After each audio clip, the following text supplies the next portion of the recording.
come to Gordian. Now, Gordian was famous for its knot. And the oracle one day prophesied, whosoever shall untie the knot shall conquer the entire world. Many people came from far and wide, but no one could untie it. Until one day, the mighty Alexander arrived. Alexander descended from the mighty god Apollo.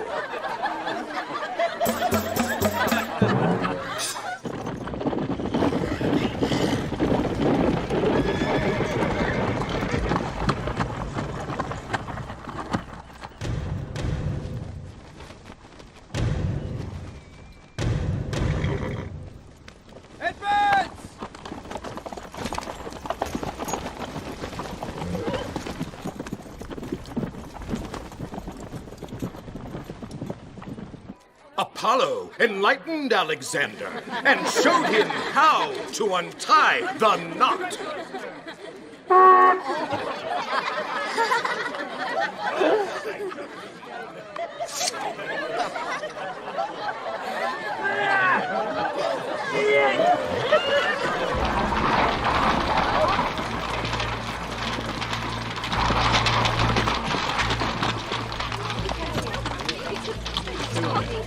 Sulla has returned to Rome to establish order.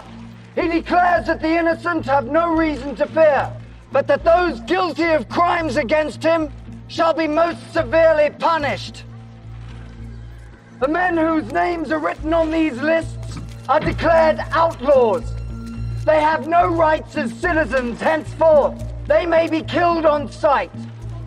Anyone who takes it upon himself to kill any of these men will be considered a friend of the state and shall be rewarded with the property and possessions these outlaws leave behind.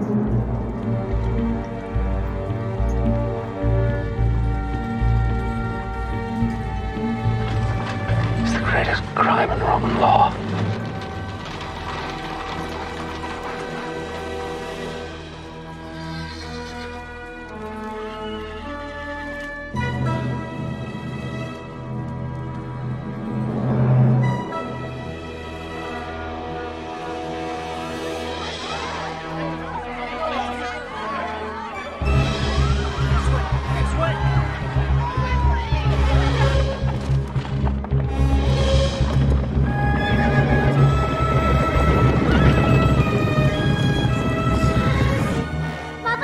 Cornelia? Mother? Where's my wife? At her father's. Grandmother, the soldiers are coming. Julia, stay with her. Sulla is taking the city with his army. He's made lists. Hundreds of people are on them. Are you? No, my wife's father is. Julia, stay in the house. Don't go. Father, where are you going? To get your mother.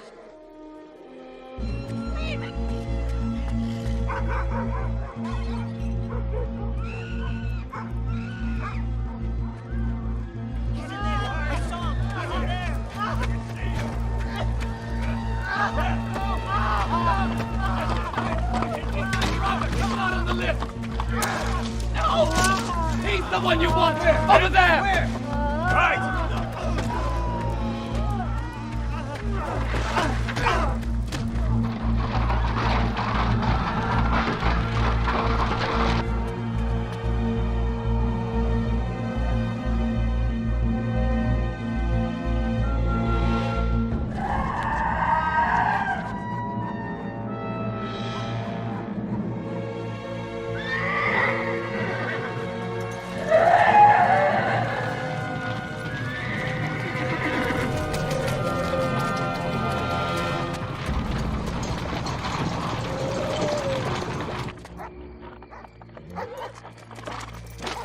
Have you heard? Yes. We have to hurry. Oh, what's the point of running away? Might as well die right here. Please go. She's right, Cinna. You must leave now. Cinna! Hurry!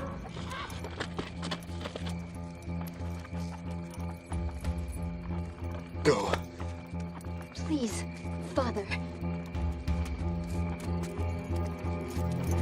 Go, hurry!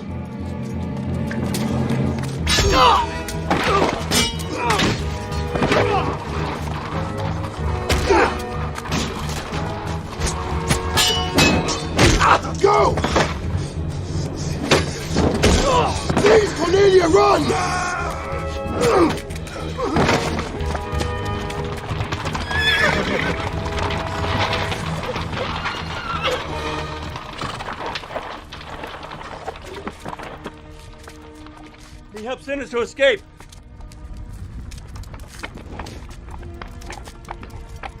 Give me your name. It's Caesar, from the house of Julie. Arrest him.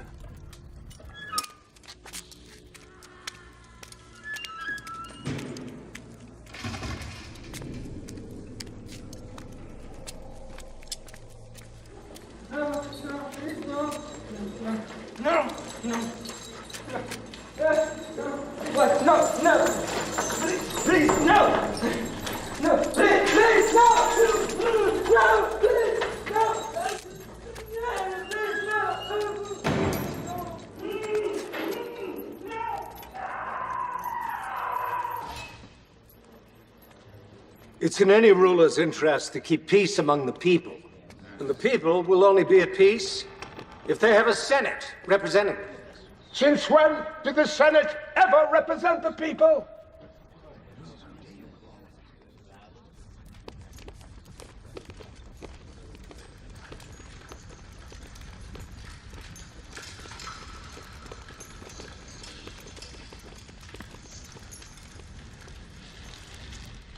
Okay, so why is your mouth hanging open? You have nothing to fear. You are not on my list. Sir, if I were on your list and it were for the good of Rome, I would gladly die. Well, when you say that, I truly believe it to be true. So, I repeat, when did the Senate ever represent the people? I want the man with the humblest upbringing to answer me.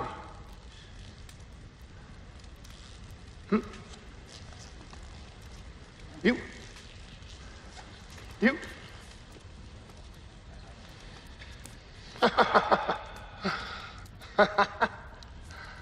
So it's me. I will answer you. You were all aristocrats. Your feet have never touched the ground, your ass has never touched a horse. How can you possibly represent the people whom most of you have never even met? We represent the people by preserving their traditions. If they think you want to be king... King? Did you say king? King? What would the name king buy me that I don't already have? Yeah, if the people know the Senate is still meeting to advise you... Oh, yes, oh, yes.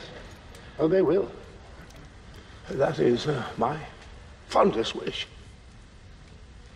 So, I would not be a true Republican if I did not introduce a, how do I say it? A earthier element among your ranks. Gentlemen.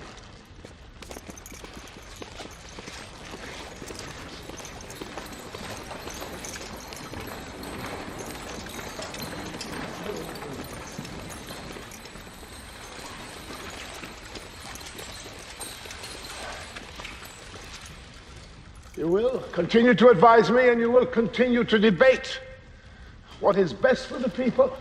But my men will remain here just to make sure that the decisions that you reach are the proper ones. But, sir, is this not counter to Roman law? I have just changed Roman law. I understand, sir. But will something of the old ways be preserved? What Natalis means is not that we would ask you to pardon anyone whom you've resolved to destroy. Only that it might have a calming effect if you could make known whom you intend to spare. Oh, come, Cato. You know how alliances change in troubled times. Well, then, perhaps you can tell us who you intend to kill.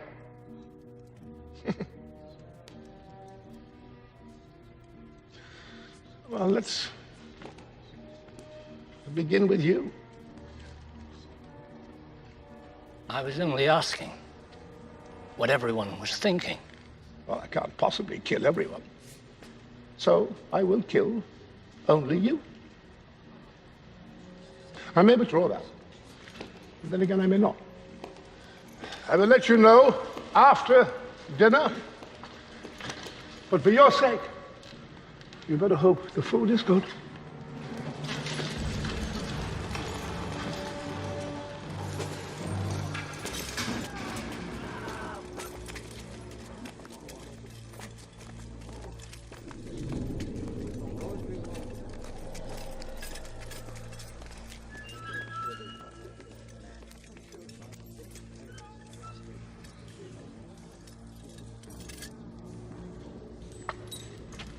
Are you Julius Caesar?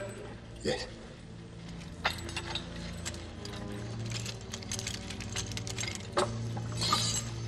This way.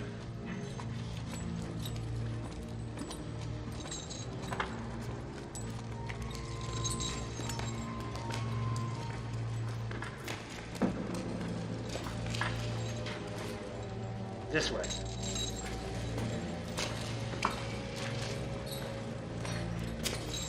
I want to see Sulla. Please. No. No to see Sulla. I've been a member of the Senate for 30 years. I want to see Sulla. Take me to Sulla.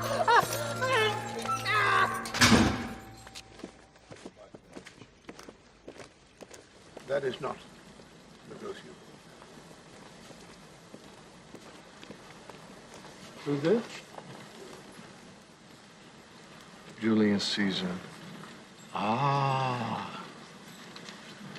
Nephew to Marius.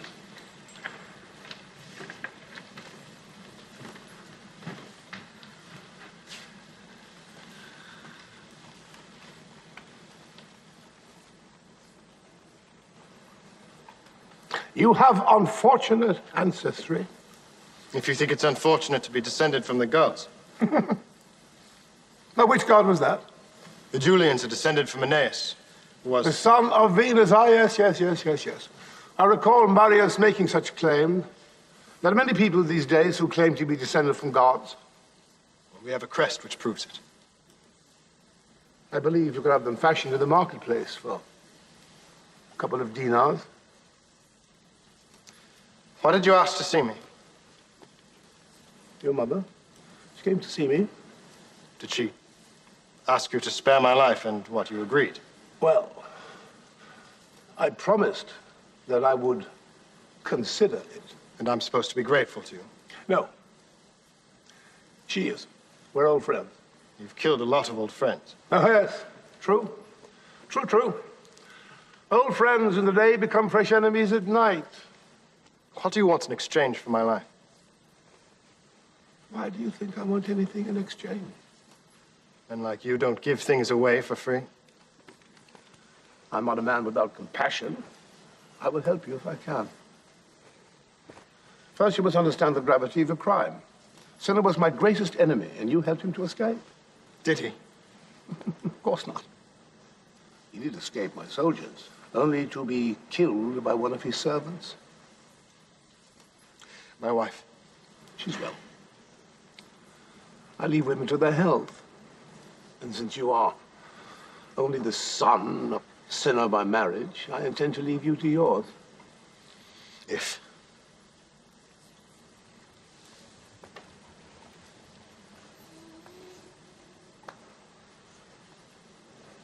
you divorce your wife.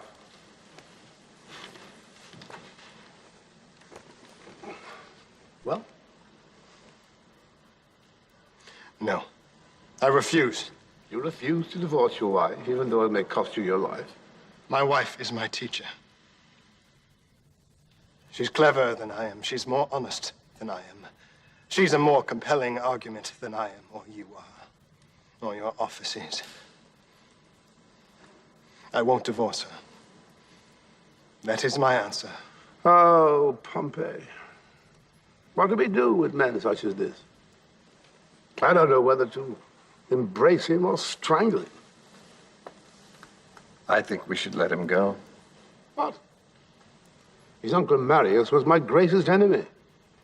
He's got 10 Mariuses inside him. Look at his eyes. You want to let him go? It's the ones who smile and flatter you should worry about. He speaks plainly. You do speak plainly, don't you? Always. Now tell me, would you kill me if you could? In an instant. Ha ha.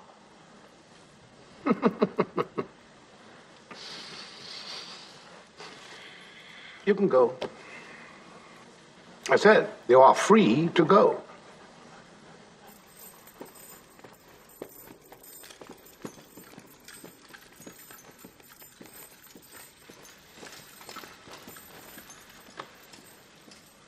What a big heart that boy has. Bring it to me in the morning.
Was this Sulla's plan? To slaughter me outside so I wouldn't foul the carpet with my blood? I came to warn you. Why? Because if you don't leave Rome, I'll have to do as he asked. And? And I don't want to see men like you die young. What do you know about me? You refuse Sulla. I'll tell you more someday, when there's time. But now you must leave Rome. Your family will be safe. Here, take this. Go east to Bithynia. Show this ring to King Nicomedes. He'll keep you safe in his service. How do I know I can trust you? You don't.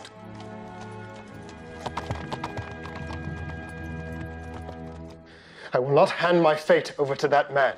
So you'd let him kill you? And he can try if he wants. I am not leaving Rome. Why must you be so stubborn? Pompey himself came to offer you help. Why won't you accept it? He is Sulla's man. It could be a trick. Don't you trust anyone at all? Yes. I trust you. Then listen to me. You are not the heaven and the earth. You're just a man. And some things are bigger than you are.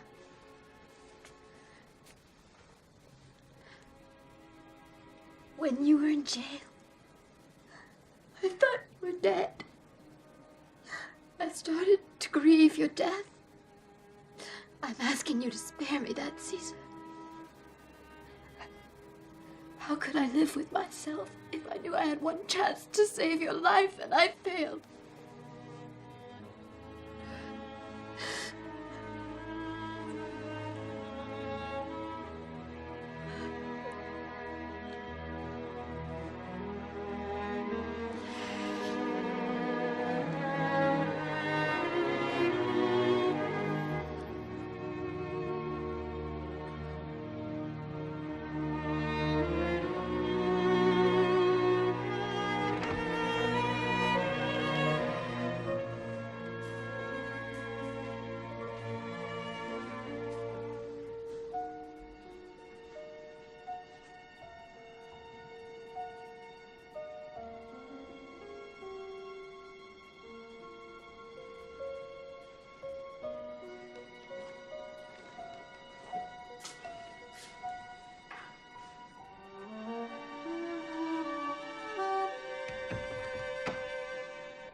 Is this pig for sale?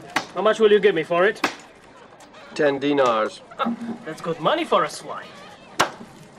He requires carving.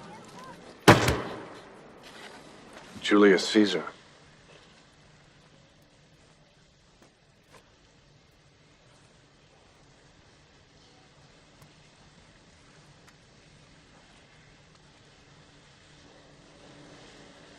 We will feed it to my dogs.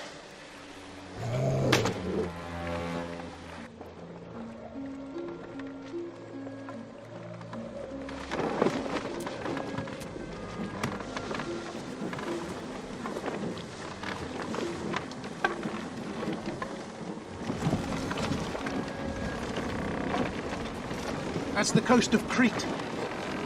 The ruler there used to make up laws and then hang them so high that people couldn't read them. And if they broke the law, he'd show them no mercy. Today, the shores are infected by pirates. We need to anchor for the night.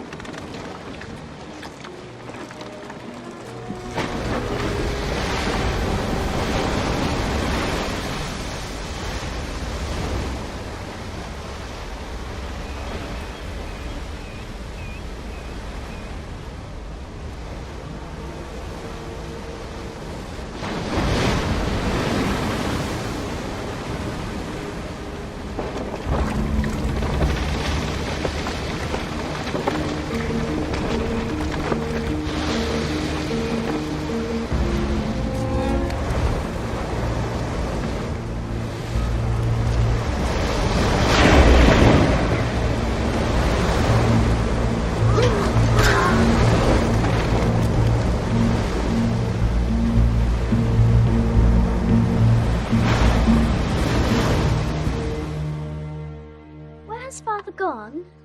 To the other side of the water. How long does it take to cross the water? Depends on the wind. Sometimes you can cross it in days. Sometimes if the air is still, you may not move at all.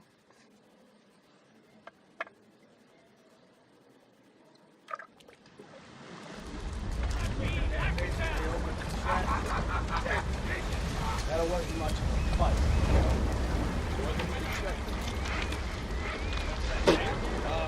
You don't like the ropes, huh?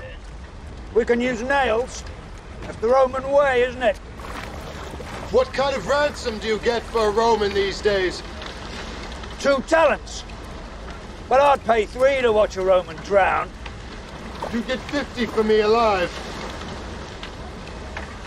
And who would collect it? They would.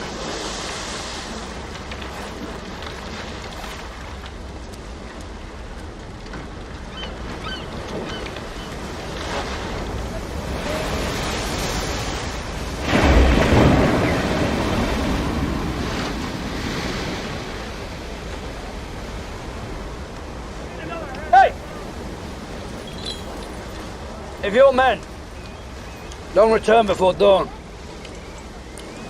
you die.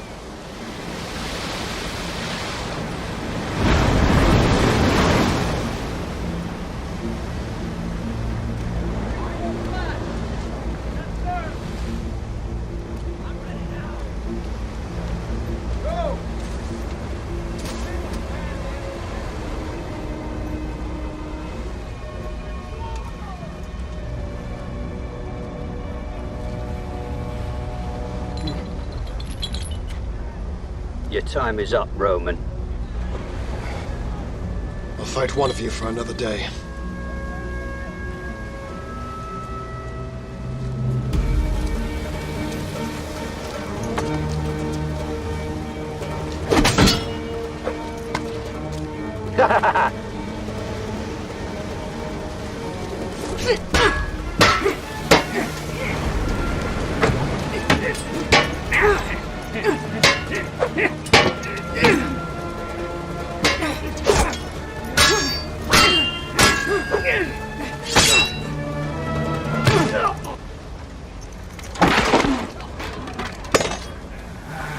That's another day.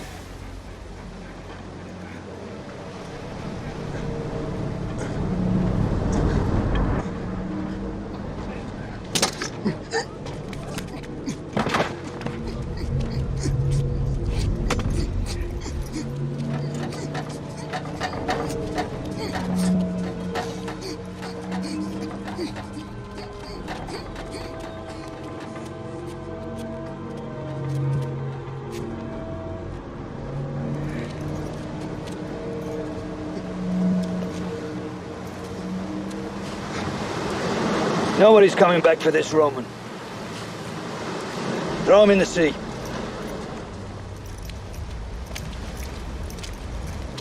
Ship!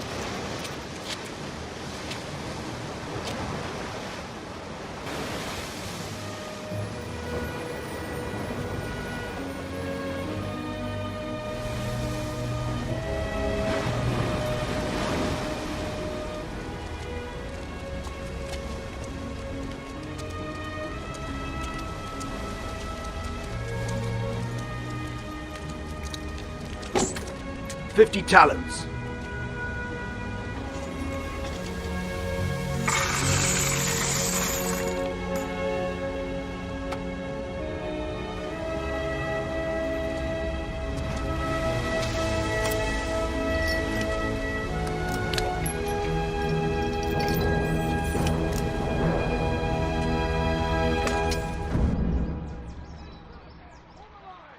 And the money just happened to find its way into your purse. Sir, I never stole a coin from you. And I suppose it was the goldsmiths who just happened to rob me again. Sir, they've been convicted for it. I know how these things work. You share the profits with these men. You pay me well. I would never risk my life for a gold coin. This is the magistrate's testament. The goldsmiths have confessed. Flavius had nothing to do with it. Are you trying to tell me that a man who handles so much gold never put a piece into his pocket? He's been proven innocent. This needs your signet. Strangle him? Wait. He's been proven innocent. But I just disapprove of the verdict. Sulla. He's a good man, and he's here on my introduction. Allow me to vouch for him and to protect him. You can vouch for him all you like. But protect him, you can't. The penalty for theft is strangulation. That Strangle would be him. an error of judgment. My judgment?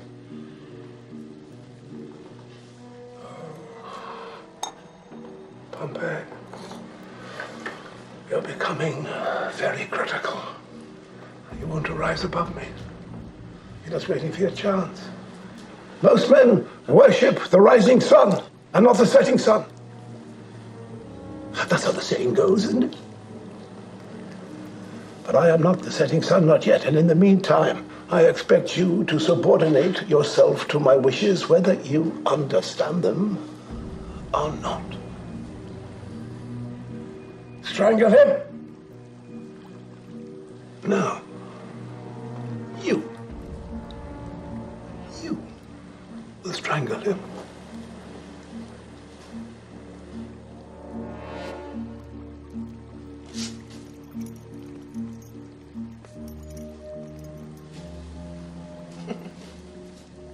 No. Did you hear him say no?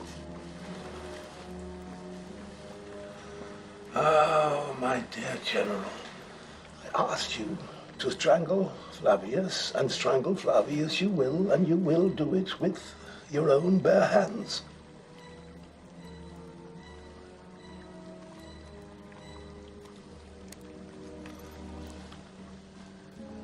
You will strangle Flavius, or you yourself will be strangled. Strangle him! Strangle him now!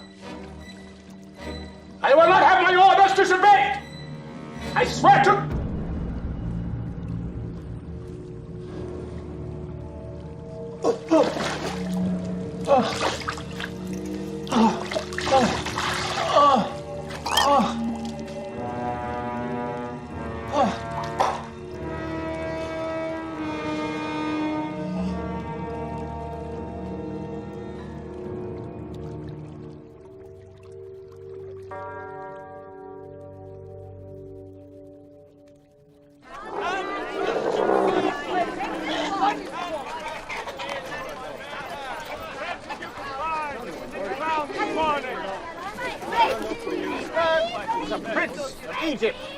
Noble of stature, fit to serve a gentleman such as yourself, sir.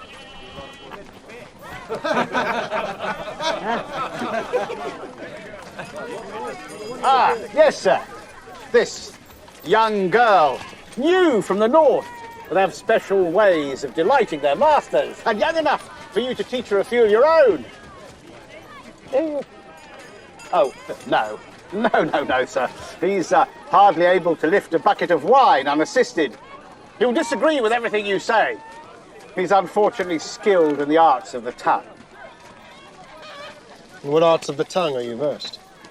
In the arts of Euclid and Aristotle, the arts of verse. I can recite much of Homer from memory and all of Pindar. The arts of politics and the state, logic, metaphysics, epistemology, rhetoric and sophistry. Sophistry? Now, doesn't that mean you know how to tell fancy lies? There's great power in ambiguity, sir. But not all men use advantages to wicked ends. Are you experienced teaching the young? Yes. And much prefer it to teaching the old. Why is that? Because they exhibit more wisdom.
Father.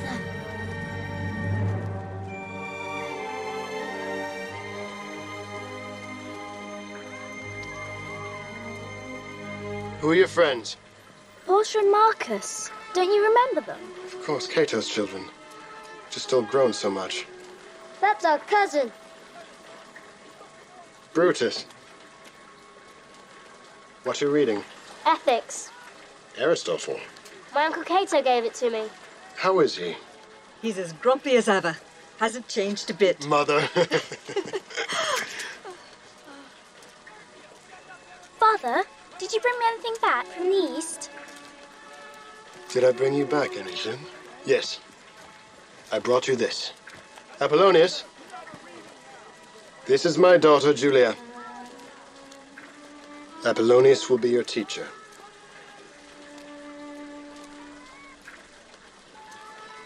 Where's my wife?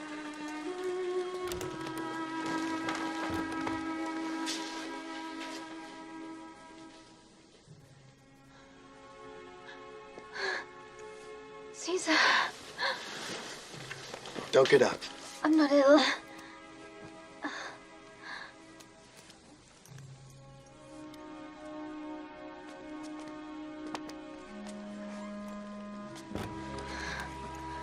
Let me get dressed.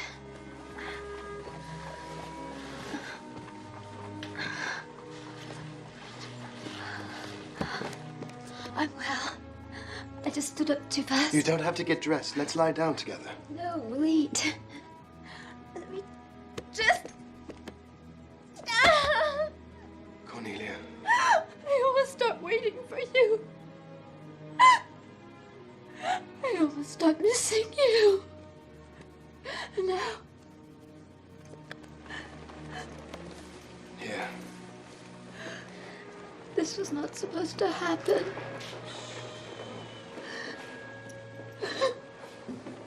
I'm back now, my love. 2 years was just too long. There are those of you who worked with Sulla, and those of you who worked against him. But not all who worked with him agreed with his laws. I therefore propose that the rights of the tribunes be restored, so that once again the people can be fairly represented. I propose a thorough reform of the courts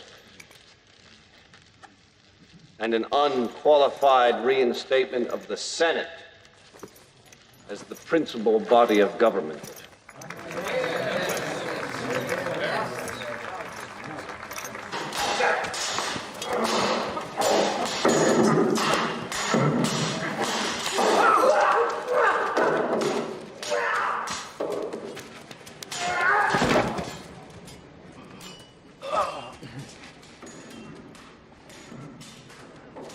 Caesar. It's good to see you fresh from another victory. Huh. Oh, he lets me win. He makes me feel old. I'm glad to see you made it back safely. I hear you met with a number of obstacles. Yes. Fortunately, your friend Nicomedes has proven to be a great ally. I never had a chance to thank you for saving my life. You defied Sulla. He told you to divorce your wife, and you said no, even though you knew it meant certain death. That impressed me. And it reminded me of something. You see, my friend, Sulla once told me to divorce my wife. And unlike you, I obeyed him. I left the one woman I loved. Life is full of lessons. So, we've taught each other a thing or two. Tell me how to get where you are now. Don't tell me I was wrong to hope you were spared. See, I have something to give to Rome. But I have no voice. If you want a voice in Rome, win the people. Speak from your heart. And when you make a promise, keep it.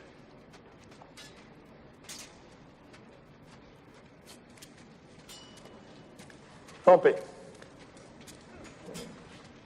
I promise you, if you ever need my help, just give me a sign, and I'll come to your aid.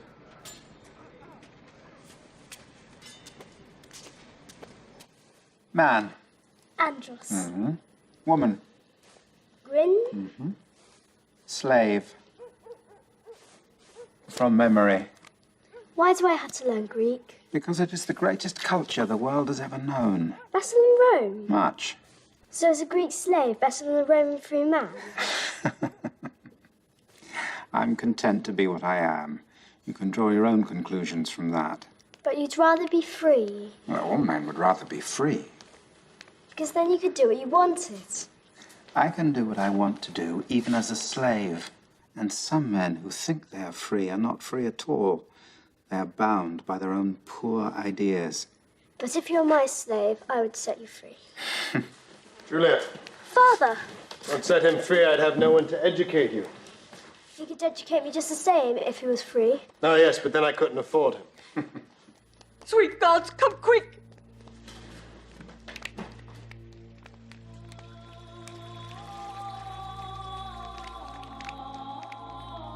Cornelia? Cornelia? Cornelia? Cornelia, wake up. Oh, please, stay with me. No. Cornelia, please. Please. Oh, God.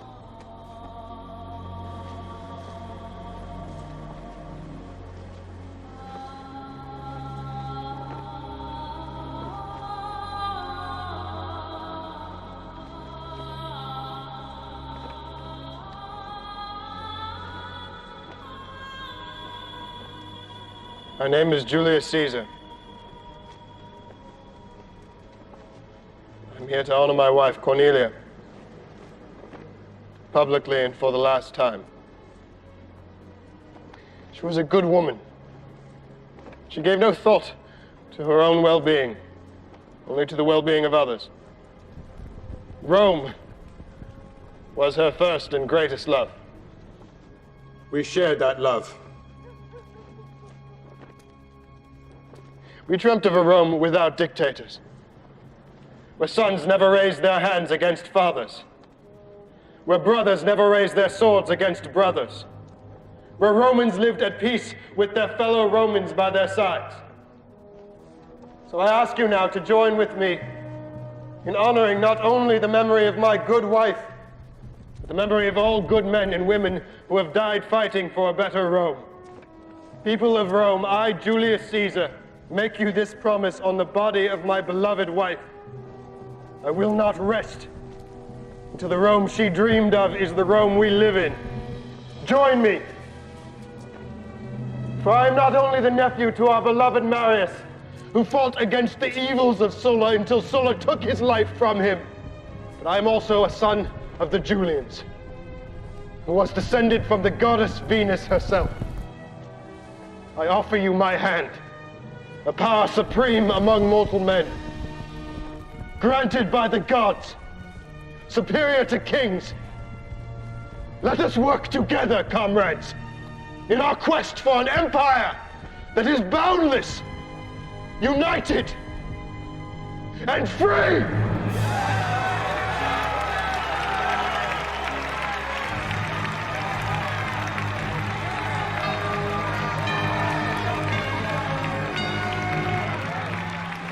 We shall have to watch him.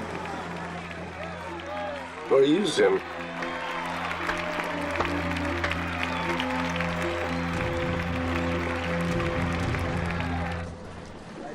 Morning to you, Caesar. Caesar! Hail, Caesar! Hail, Caesar! Good to you, Caesar. Hail, Caesar! Morning to you! Morning. Greetings, Caesar. Hey, Julia. I have something for you. Now then, here. And I hope it will make you smile.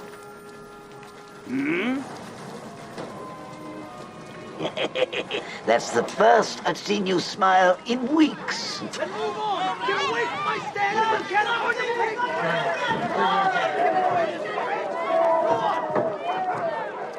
Stop it, all of you! There is nothing he can do about it! What's happened? The price of bread is tripled. There is no grain in Rome. Why? Because the grain supply from Egypt was cut off by pirates. Half Rome is without bread. The city is close to panic. Only the very rich can afford bread. We must fight the pirates now, or Rome will be crippled forever. So I propose that Pompey be given legions to attack this problem, once and for all. It's not a question of whether or not we fight pirates. It's a matter of how. I propose we equip 10 small armies to fight the pirates at different parts of the coast. So the pirates can destroy Rome one troop at a time? The pirates are a bunch of uneducated hoodlums. I hardly think they could withstand a Roman assault of any size. Let's talk about the way things are, gentlemen. Not about the way we'd like them to be. I can attest to the threat caused by these scavengers. I was a victim of one of their assaults myself.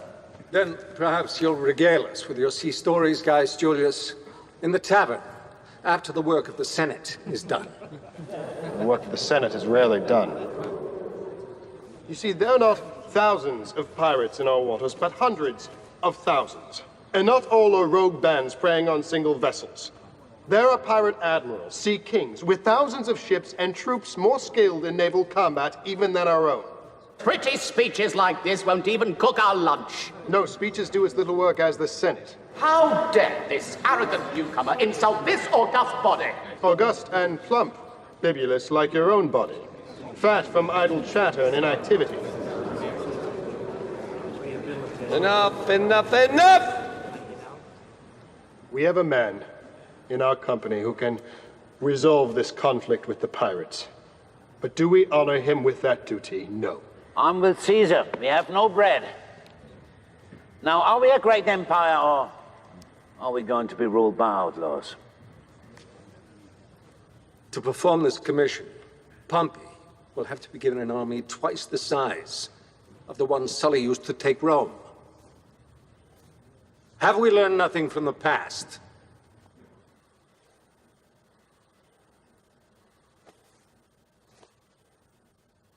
I see. Rome should go hungry because Cato can't find a single man he can trust. Not every man with an army would take the state. Not every man is a Sulla.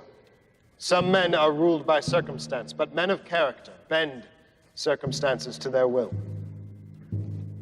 They make nature behave in such a way that their will is carried out on this earth. They defy the elements, and sometimes even defy their own baser nature, in order to see that their ideals come alive before their eyes. Pompey is such a man. Those of you who have lived know that one thing alone keeps a nation small: civil strife.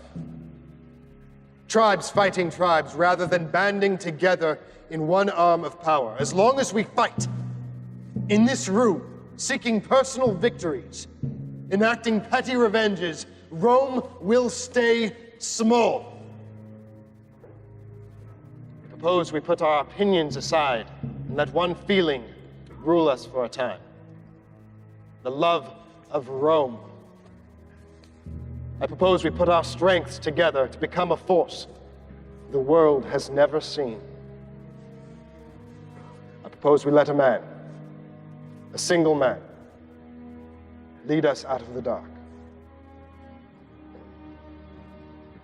I propose Pompey. All those in favor?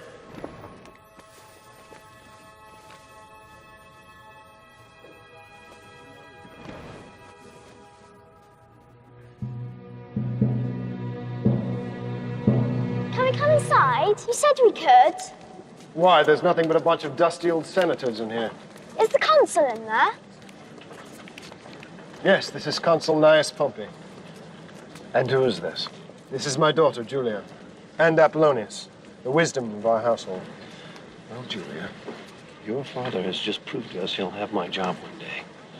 But don't think it's all fun. Why? Because he'll always have these men around him. They're silly looking, aren't they?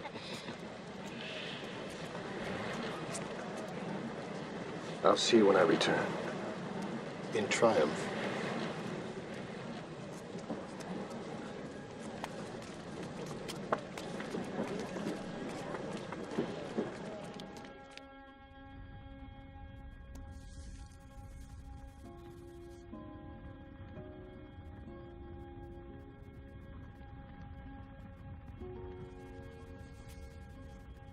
Apollonius says that when we die, our soul goes to a place where everything is perfect. All the beds are perfect beds. All the circles are perfectly round.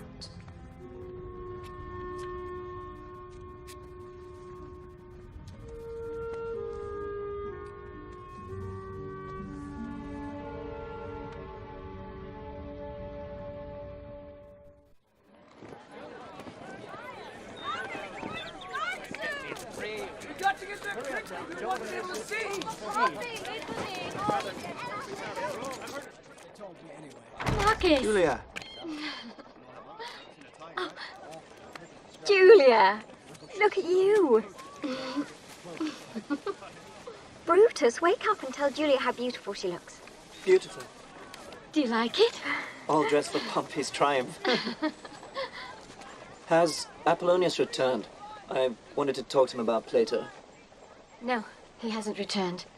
I'll bet he ran off to fight with the rebel slaves. Those rebel slaves are not like Apollonius. They aren't educated men with happy homes. Well, we had a Moorish cook who ran off a month ago. We heard he joined some rebels and that he was made commander. From cook to commander, it's so inspiring. You talk as if it's a game. I don't. Think about it. At least half of the population of Rome is made up of slaves. And what would happen if they all decided to rebel? It would be the end of Rome. Rome had to act. What do you mean? Pompey. He defeated 20,000 of them on his way back to Rome. Well, who's going with me? None of you wants to join the Consul of Rome? Hmm? No offense, Father, but do you really think we're going to trail along with your lictors around? Rome's greatest general returns, and we want to be free to run and follow him. Yes, run. Go, enjoy yourselves. Come on. Thank you, Consul. Brutus, aren't you going with them? I wanted to return this to Apollonius. What is this? Ah, yes, Plato's laws. Did you read it? Yes. And Plato thinks that democracy is doomed to failure. He thinks that a state should be run by a dictator who's become enlightened through experience and learning. I don't think Plato would get along very well with your Uncle Cato. Come on! Hurry and catch up with your friends. You'll have to come along with me.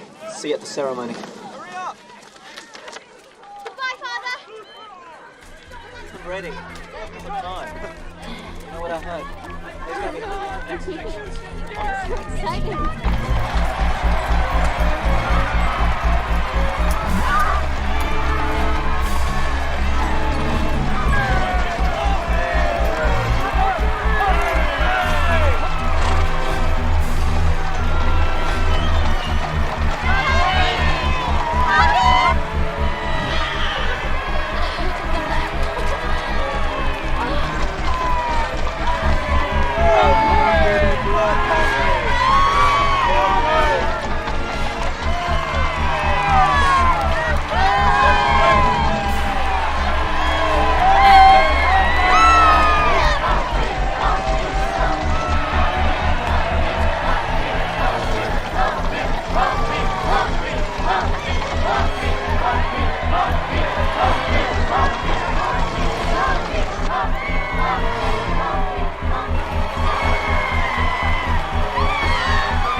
Thank you for your kindness.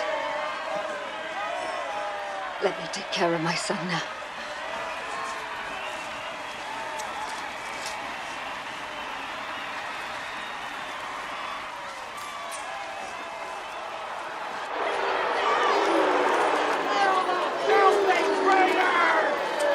Who are these people? Prisoners. Pirates? Pirates and slaves. Rebellious slaves.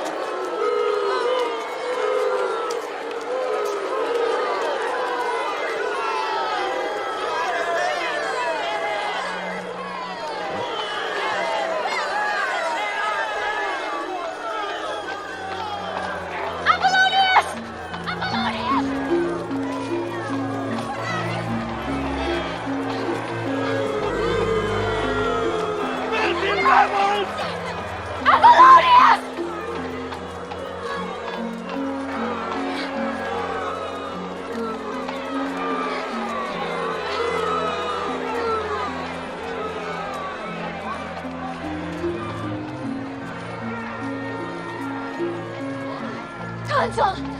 Consul! Step back. Wait. Speak. I have a friend among the slave prisoners. I ask you to free him. And who are you to deserve such favor? I am Julia, daughter of Gaius Julius Caesar, your fellow consul. A consul's daughter? Didn't you know that those who choose to fight against Rome are Rome's enemies and will be crucified tomorrow? Apollonius was my teacher, not an enemy of Rome. Everything good and decent I have ever learned has been taught to me by him. You must spare him. For my sake.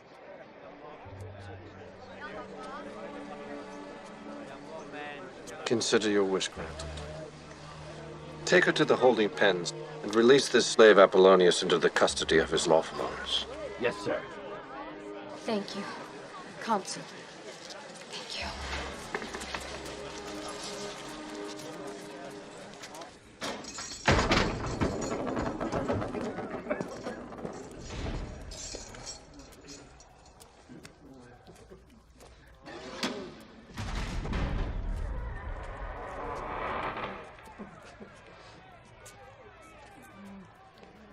Apollonius!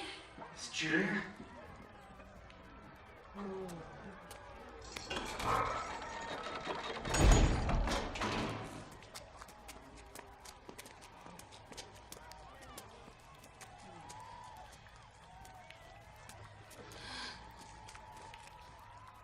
Apollonius. I've come to take you home. I'm not coming with you. I shall stay here. They will crucify you.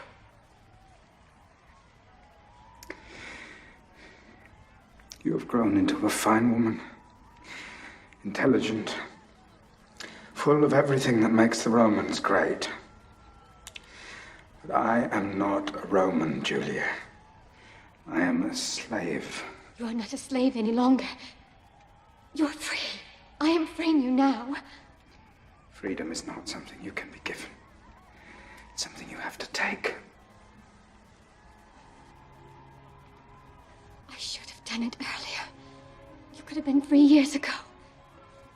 I should have asked my father. He would have granted it. But I never thought it would make a difference. It felt as though you were free. I thought you were happy. I was. But it's not happiness I'm seeking. Something else. What? Dignity. You have been good to me. You have been my family. But they are my family now. We both know where we belong. And I belong in there, with them.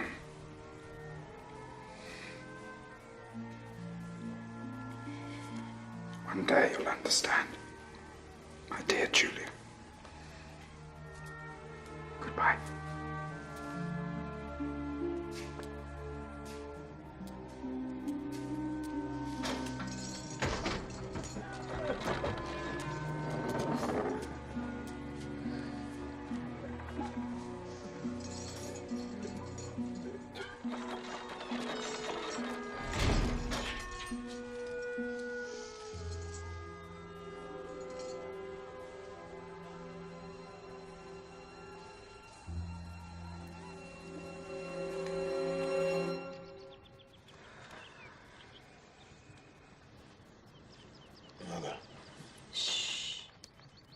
Rest. Something happened to me there. It's an affliction, no more, no less. Your grandfather suffered the same spells and lived into old age. I mean something else. Before it happened, I was watching Pompey. And he's been a friend to me. And we speak together easily, like brothers. Yet we couldn't be more different. He's a great army leader. His provinces make him the richest and most powerful man in Rome. Your father wanted you to be a statesman, and now you're a consul of Rome. That would have been beyond his dreams. I need an army. To turn yourself into a Pompey? How would you pay and feed such an army? Your consulship already cost a fortune. Yes, I am consul and I am broke. The attack today was stronger than usual. There was something else, Mother. This attack was different in other ways. How? I saw something. I saw something at that moment. Not just about myself, but about the whole of humankind. How we keep ourselves small. And I realized I have not been inspired. And as I watched Pompey, I saw that he was not inspired. And he would never be inspired. And I realized the difference between Pompey and me. Pompey has merely done something. But I am for something. I need legions. Pompey has them. He will lend them to me. Why would Pompey do that, diminishing his own power? What could you offer him in return that equals the value of an army?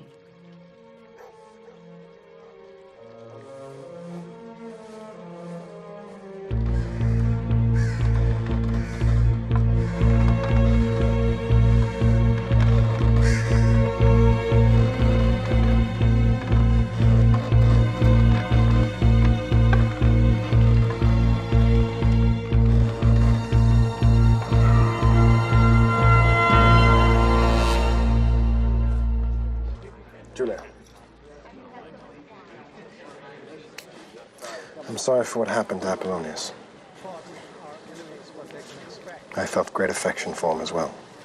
He's a believer, as I am, in the old ways. We trust in the wisdom of our forefathers and in their laws. And I, Cato, trust in him. Cato, you flatter me. But let us give credit to another man. For I could not have fought a war across the sea without knowledge that Rome was in safe hands here at home. And for that we owe a debt of gratitude to my friend and fellow consul, Gaius Julius Caesar. Caesar!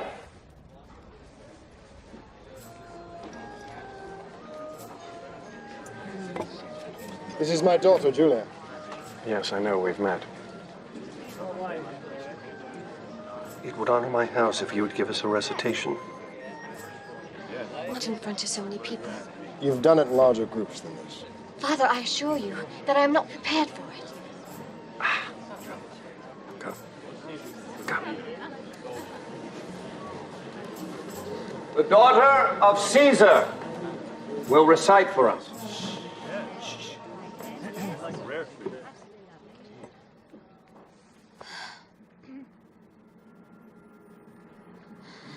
Tonight, stand beside me and praise with me a man dear to me and to the gods, mightier in victory than the kings of Mycenae, with their golden-haired horses, and stronger from war than the battle ghosts that ride the shores of Troy.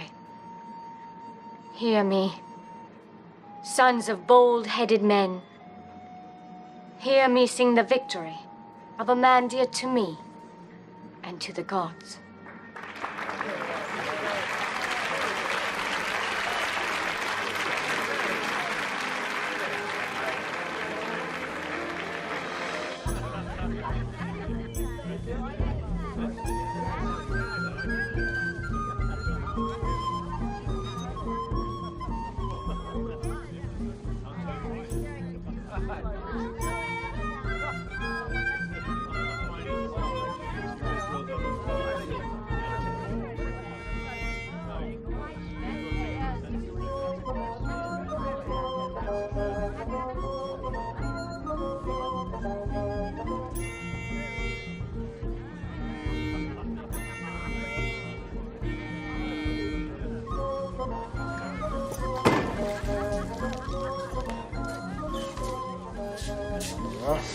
This is really nothing. No, it's not your fault. I'm not sure whose fault it is, but I assure you I will find out and he will be punished severely. Thank you, Consul. You're very kind. What's your name? Calpurnia. From which house? Lucius Piso. I'm sorry for staring. I thought perhaps we'd met somewhere before. Would you like to eat together? I'd be delighted.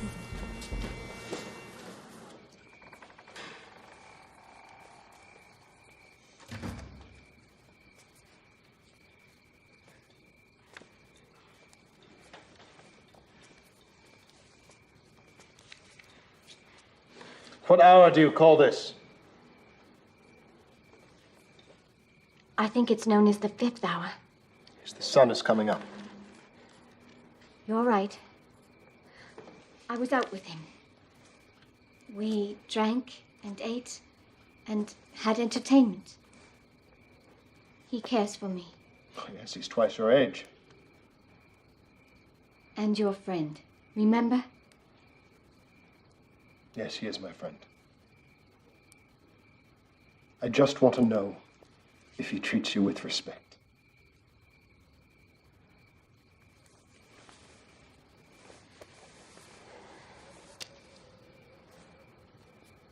I like him.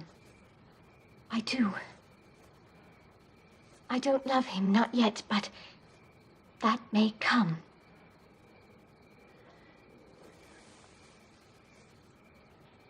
Why are you behaving in such a manner? He's consul. He's the first man in Rome. He has legions.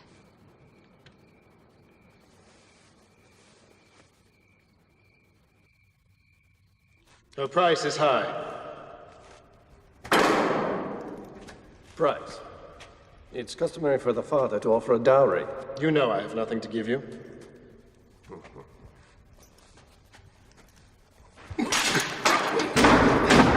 I accept. I want a commission. Gaul. Gaul? It's taken. By Cassius.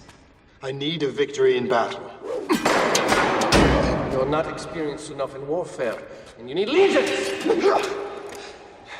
Your legions. She's all I've got. I want 50,000 for her. Talents?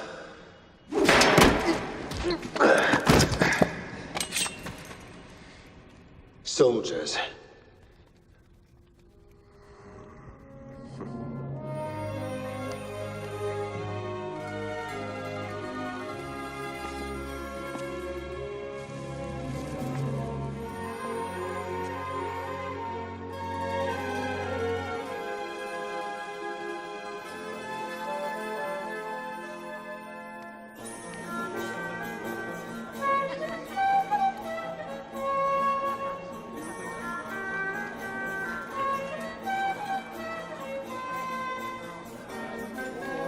How could you do it? How could you take my commission away? Because I think Caesar's the right man for Gaul. But I've already put myself to considerable expense preparing my men. And you'll be reimbursed. What? And I'll propose that you look after the garrison. The garrison? This won't do, Pompey. You didn't even put this before the Senate. You exercised Let's not sole talk discretion. business at my wedding. It may tempt bad luck.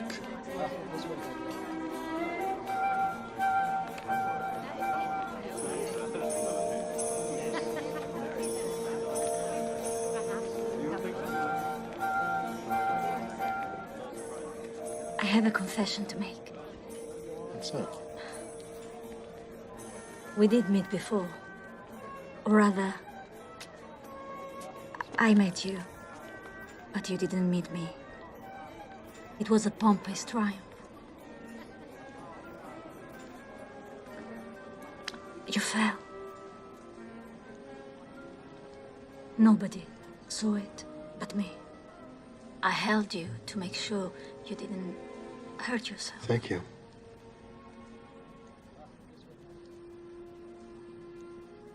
It shames me. I never know when it's going to happen. Many people believe that those who have the condition are holy, blessed by the gods.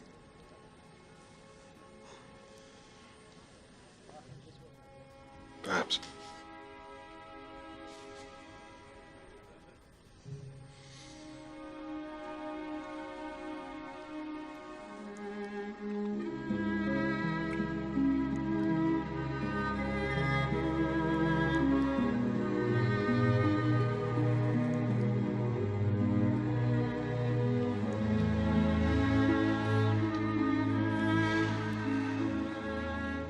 What do you suppose a child with both of our faces blended together would look like? I think it would look rather beautiful. Do you? Is it something you'd like to find out? Yes. Are you sure? I am less sure about my own name than I am about this.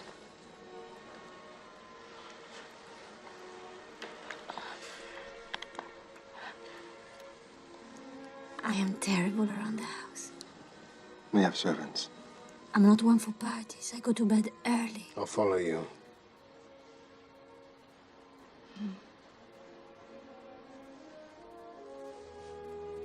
Caesar, you must make me a promise. Anything you like. Come back from this war alive. I promise you. And hurry. It's 2 promises. I'm winning. Well, that's 3 promises. Now it is your turn to promise me one thing. Will you marry me before I leave?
How many dead? In the region of 23,000 Celts. And Romans? 112. I've had them prepared for burial back in Rome. We're not returning to Rome. We're going further north. There's a lot more of Rome out there. It just isn't called Rome yet. The Romans are coming!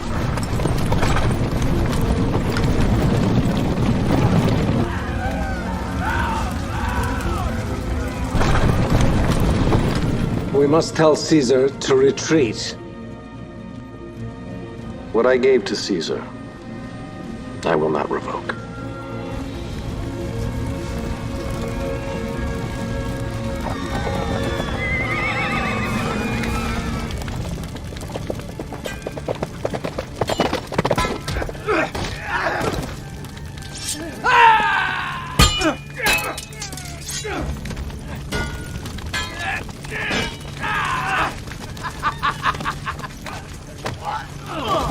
Wait!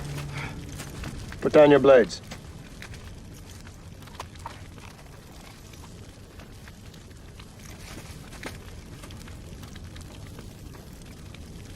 Why have you come here?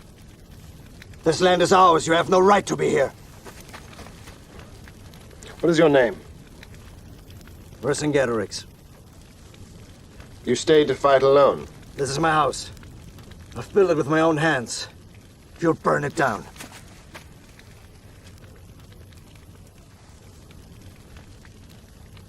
You're free to go.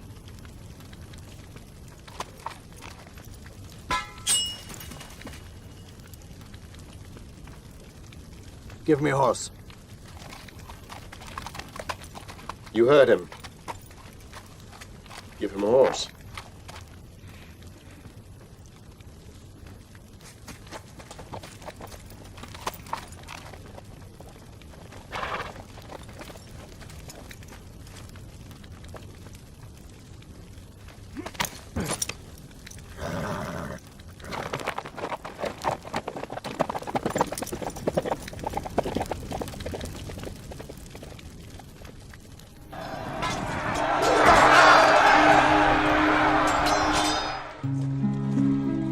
My dear Caesar, the people speak of you with admiration. Some call you the Great, as they called Pompey. In the market, people sometimes bow to me as I pass. It will also delight you to know that a marriage that began as an advantage has blossomed into romance. Watching Julia and Pompey together delights me and saddens me that you're not here. No one could be prouder to be your wife, Caesar. But after so long without you, I fear I'm getting used to my solitude. Come home soon, my darling. Until then, I will be waiting. Caesar has killed 300,000 Celts. He attacked peaceful villages. Villagers who pay taxes to the Roman state. It's beyond toleration. This is how you thank a great Roman general? Caesar sent 100,000 slaves back to Rome. Are you saying you haven't taken any of them? Oh, if they hadn't come from him, I would have got them from somewhere else. Pompey, you have to be wary. He's been away 3 years fighting with your legions. He's doubled their salary. They are totally devoted to him. My lords, as Cicero has put it so well, strain every nerve for the preservation of the state. Look in every quarter for the storms. They will burst upon you if you do not see them in time.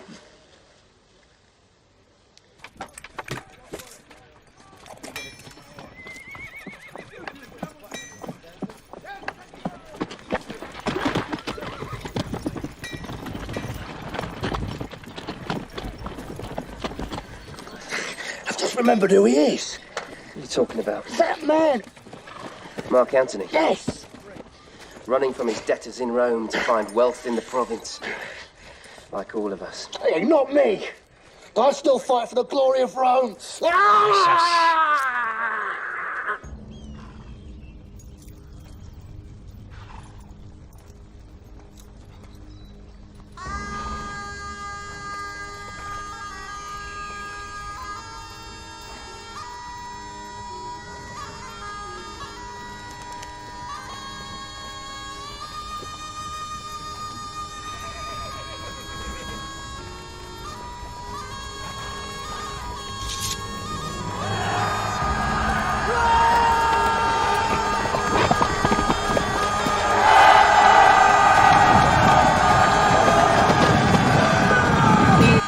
Cavalry's been attacked. By who? Gallic tribesmen. 14,000 dead. 14,000? And many more wounded. They've united under one leader. His name is Vercingetorix.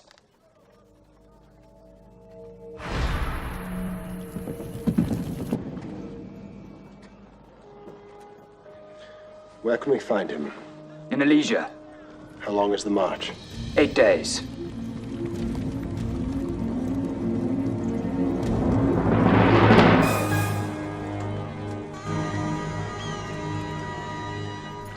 Vercingetorix is in there with 18,000 of his men. It's the most invincible stronghold in Gaul. We'll never break it. Well, we won't have to break it. We'll build a wall around their city. We'll trap them inside and starve them. Nobody's ever built a fortification of that length. Then we will be the first. Let's not waste time.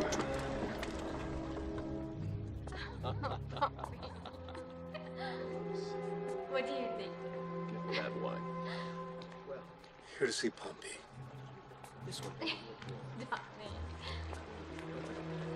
I think so. You better be. You want to go? To me, it makes no difference. We'll have to try next time. Cato. Pompey. Julia. What brings you to Pisa? I've come to speak with you. Your absence in Rome has been criticized. As you can see, my wife needs me here. Could we speak privately? What's the matter, Cato? Did your conversation depend on speaking ill of my father? Sit, Cato. Thank you. Caesar is about to take the last stronghold in Gaul. Vercingetorix has called forth every tribe from the mountains to the sea. They're on the move toward Lycia. How many men? 250,000.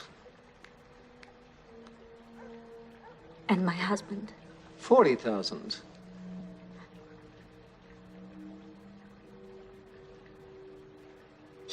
He will survive. He has survived these many years. He's never been up against so much. Is this true? Will my husband lose this time? Well, no one knows the outcome of war. You're consul. Pompey, do something. If Caesar wins this battle... He will become the next Sulla. That's what you were going to say, wasn't it? That if he wins, he will become the next Sulla. Why are you worried, Cato? You said he doesn't stand a chance against the Gauls. Why call him back? Why not just leave him there to fight this battle to his own death? If you leave him there, your next Sulla will extinguish himself. You're waiting for my husband to fail, aren't you?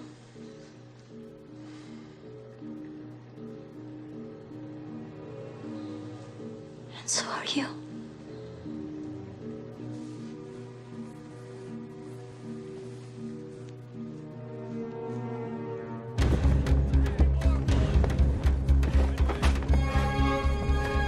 My dear Calpurnia, I'm doing everything in my power to make sure I come home safely to you. You must have heard we've built a wall to hold the Elysians in. What you may not know is that we've built a second wall as well, to keep their allies out. I say this to reassure you. They can round up 10 times our number and still we will defeat them. Because it's not numbers, but vision that wins wars. My vision is of returning to you, my love. And not just returning, but returning victorious, as I've promised you. When my men are tired, I can't always let them rest. When they're hungry, I can't always feed them. But when they forget their vision, I can share mine with them. And the more that I share, the more of it I have. It'll take 30 days to round up the tribes. How much food have we got? 27 days of grain. We'll make it last 35. We will divide rations. Have all the grain brought to the stores. On penalty of death, no one will eat beyond their measure. The tribesmen come from the countryside to fight with us. The Gauls would outnumber the Romans 5 to 1. If we succeed, we could destroy the Roman presence in Gaul forever. If we fail, we'll be their slaves.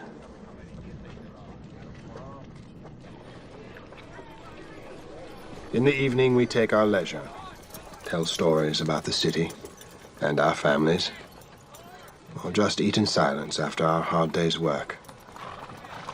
The men do work hard, but there are worse things than hard labor. Waiting is much worse. Waiting is the hardest part of war, my dear wife.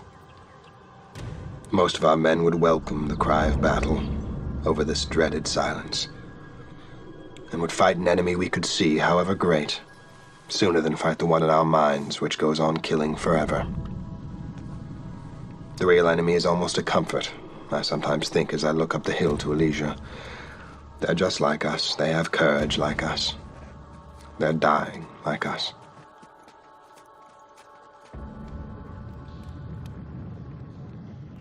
The tribe should have been here by now. If they don't come, we'll have to fight on our own. We don't have enough men. I say, we give ourselves up. And be Roman slaves? If we die, our gods die. At least if we live. In slavery? In any state. If we live, we can perform that service to the gods. We can keep them living for our children. You think the gods would want us to keep them alive so they can be worshipped by slaves? If we have nothing left to feed ourselves with, I say we do what our ancestors did. We eat the elderly and the infirm to keep ourselves alive.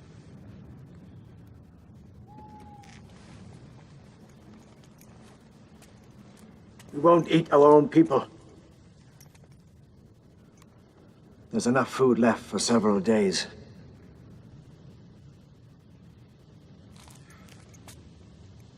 If we only feed our men.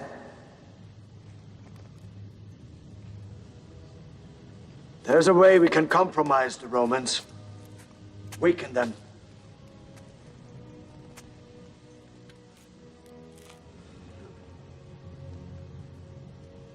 I say, we give up our women and children to them. Our rations will keep us alive for several more days. If our women and children become their slaves, the Romans will have to feed them, and that'll deplete their supplies. We must bid farewell to our families. We must do it today. And whatever happens, we must lock the gates behind them forever. Our survival depends upon it. This will be our sacrifice to the gods.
Send men down to the gates. Bolt the gates. And double the guard.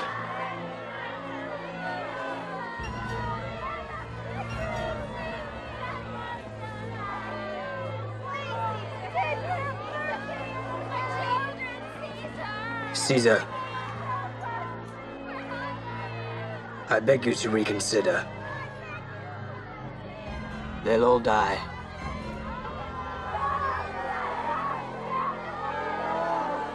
I will not starve my own men to keep the enemy alive.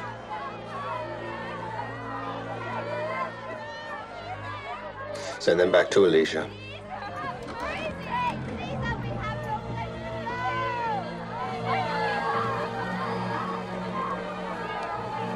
Go back! Go!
What is this?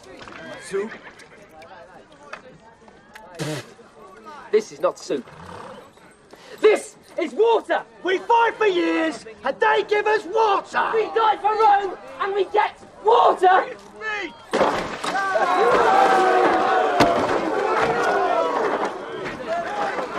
Stop! No!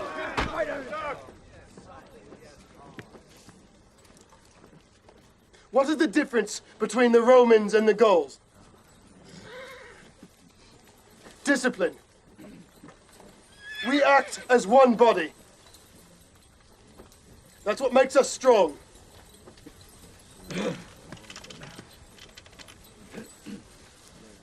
You think I eat well?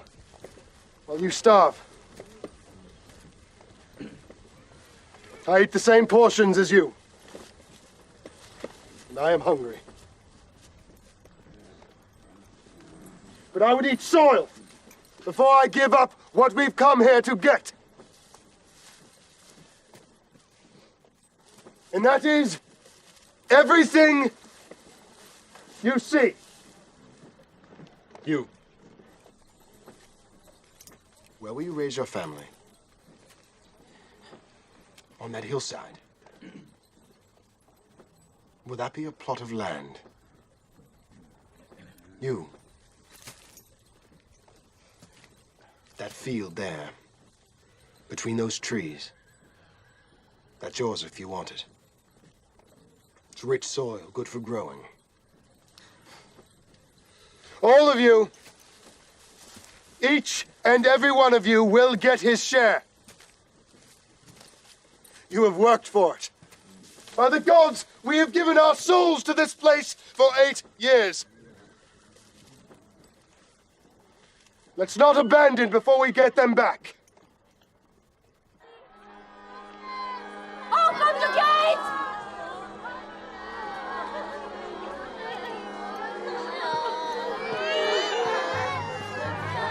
I told you before, and I tell you again, this war of Caesar's is a crime. He's waging war on behalf of Rome. We commissioned him to fight the Gauls. Not all of them! He started fighting the insurgents at the borders and moved on to murder peaceful Roman allies, Gauls, who pay taxes and tribute to Rome. I fear the gods, gentlemen. Caesar is not Sulla. He's not fighting the Romans. He's fighting the Gauls. is not threatening us. We are threatening him. Once Caesar was consul, how many times did he push through a law without having it ratified? He has no respect for us. Something had better be done, and right away. I propose we do nothing at all. Cassius. You say all of Gaul is rallying against him?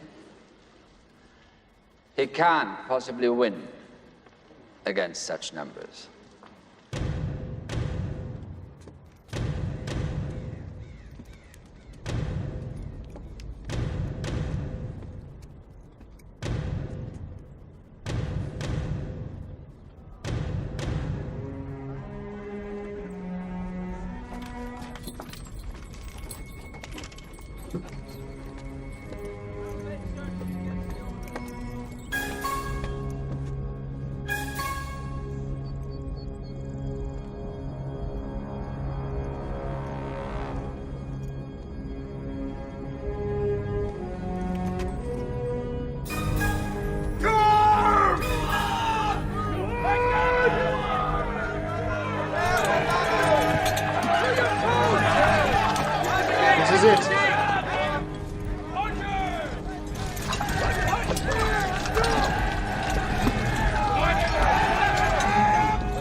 Trying to fool us into gathering our troops here.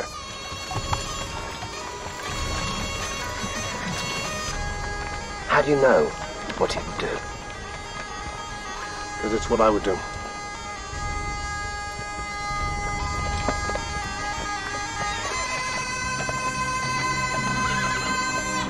I will wait here for Vercingetorix to make his move.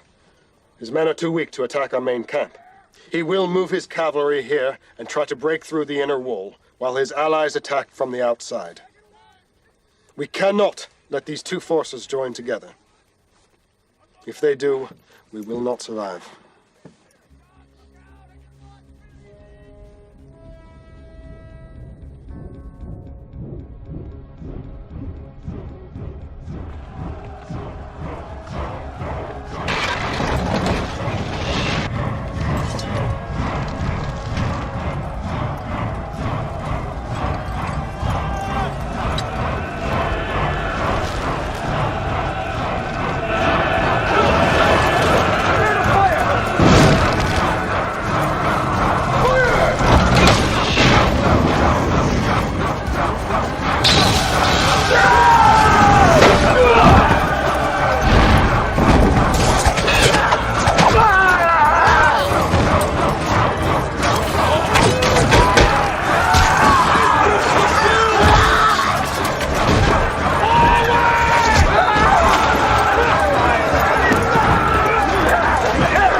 We must hold on!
Try one, try the other. What can you do?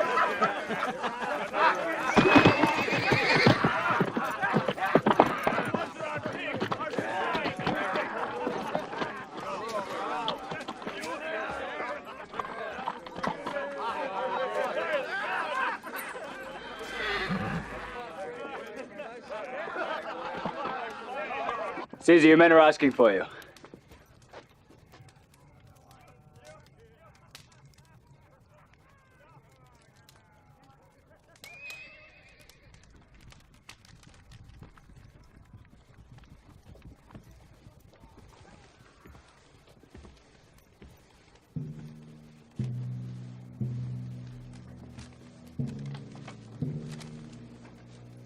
It is with great sadness that I write this letter to you, my dear husband. Your Julia gave birth early, and she suffered some pain in doing so. The doctors were there and did what they could to ease her suffering. The child was a boy, but frail. Their efforts could not save him. He looked like you, Caesar. There was nobility in his face. Your daughter struggled to sustain this tragic birth, but in the end, she could not. Pompey has kept himself from the Senate, preferring instead to pass time in no company. He walks around the graveyard again and again, keeping fresh garlands on her tomb.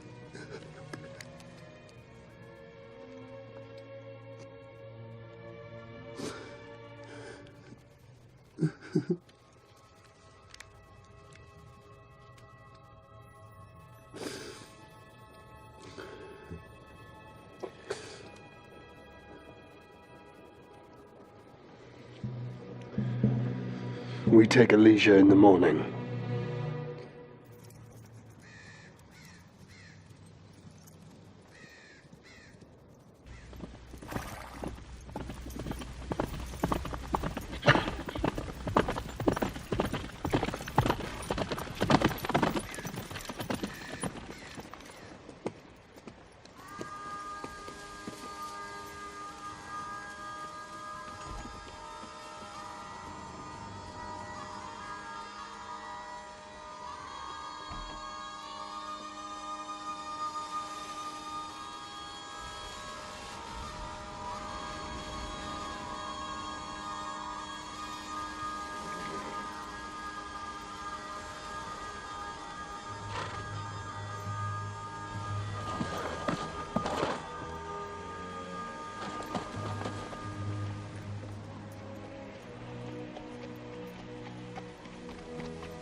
Open the gate.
I know your only real enemy is one man, and he is standing before you now. I'm giving myself to you, Caesar.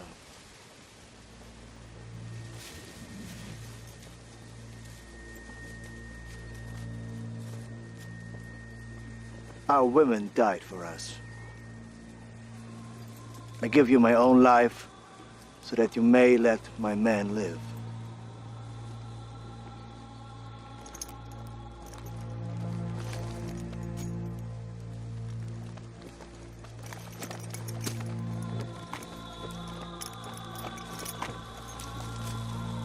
If my men die, there will be nothing left of the Gauls, and no one left to worship our gods. I beg you. Enslave my people, if you need to. But let them live.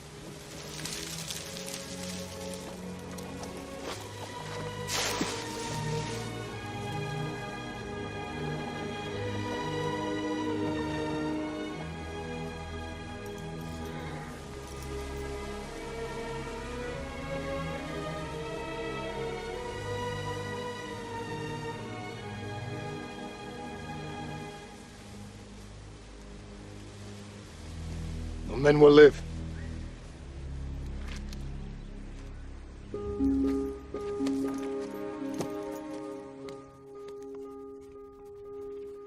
My dear wife, we will have to wait a little more before we're together again. You see, there are those in Rome who would have me branded an outlaw.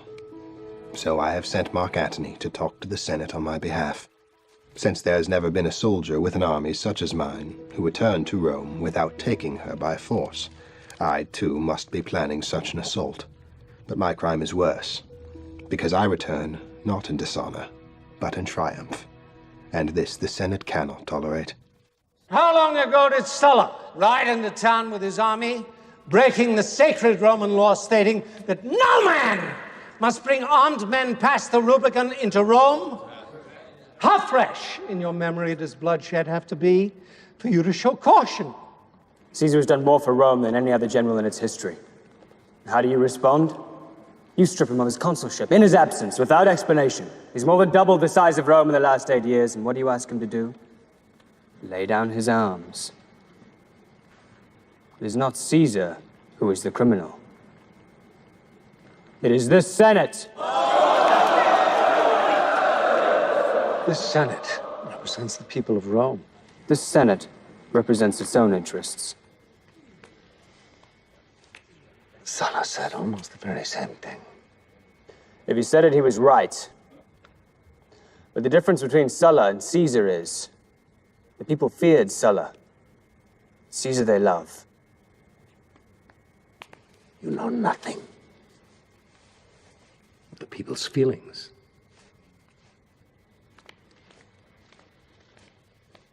You're right, I don't. Let me ask them.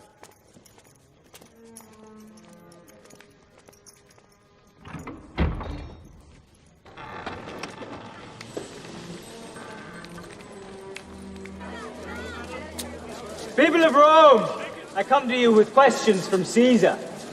He needs to know what you want, so he can better serve your needs. The Senate says they represent the people, but the Senate wants Caesar to lay down his arms and return to Rome as a man, not as a soldier. And when he arrives, the Senate will find him guilty of crimes against the state. Caesar's crime is spending 8 years in battle outside of Rome, with none of the comforts we all take for granted, and with a daily threat to his life. Why? So he can bring wealth to the Roman people. Temples, libraries, holidays and games are all funded by Caesar's levies and Gaul, yet what do they think in the Senate? They think he's doing this for personal gain. I ask you, if he's doing this for private gain, why does he stay in Gaul? Why does he live in a tent? I know why he does it. He does it so we Romans can live well. What are you going to do about this? Whatever these men may think, some of whom have never been up on a horse's back, I have never known a man tougher on the enemies of Rome, nor gentler to its friends. When I call myself a Roman, the thing that makes me most proud is to share that title with one other man. A man whom it has been my privilege to fight beside. A man who has shown time and again that he loves his own life less than he loves yours. His name is Gaius Julius Caesar!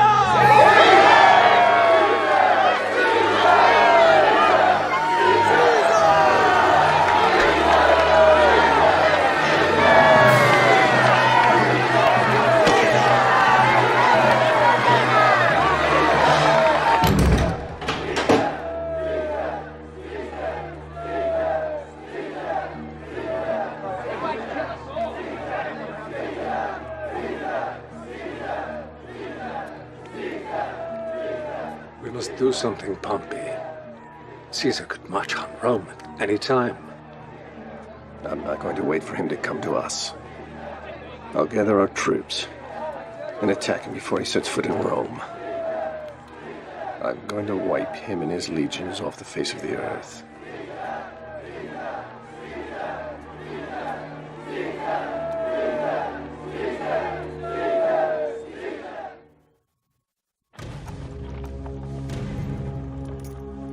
Men, we have two choices.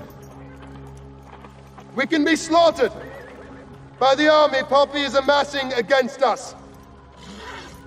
Or we can fight for our lives, just as we've done every day for 8 years.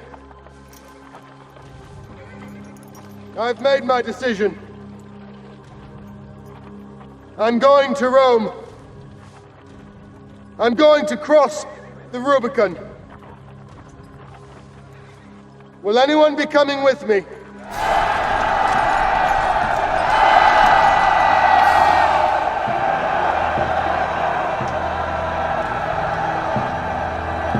To Rome! Let the dice fly! My legions from Spain should sail to Ostia from the west. The Thracians will come to us from the north. And from the east, the Macedonians. Caesar's on his way to Rome. How far is he? 4 days from here. That's impossible. I heard it from Bibulus himself. Caesar has passed the Rubicon.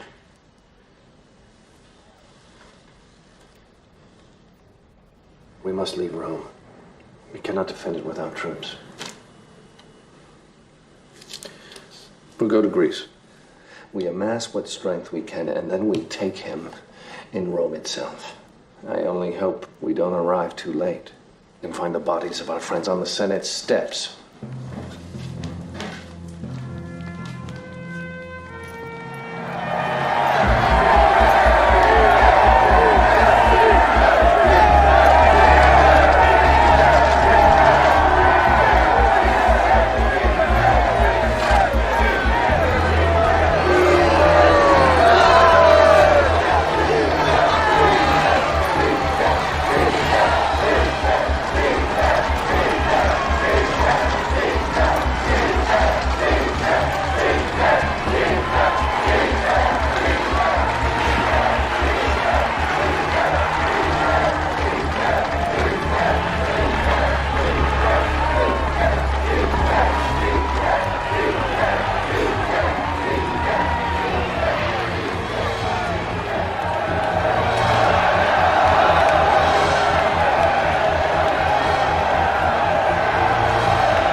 has been decreed by the new Senate that the title of dictator is bestowed upon Gaius Julius Caesar.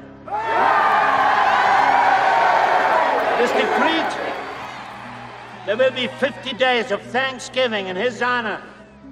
He is given the courts and elected consul for life. Hail Caesar!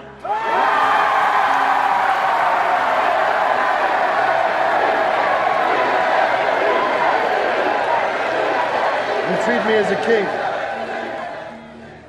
But I assure you that is one role I shall never adopt.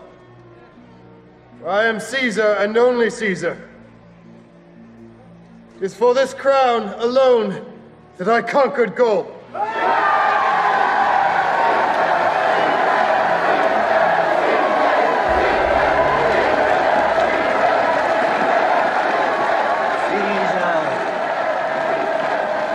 Caesar! Beware the Ides of March! The Ides of March! Beware!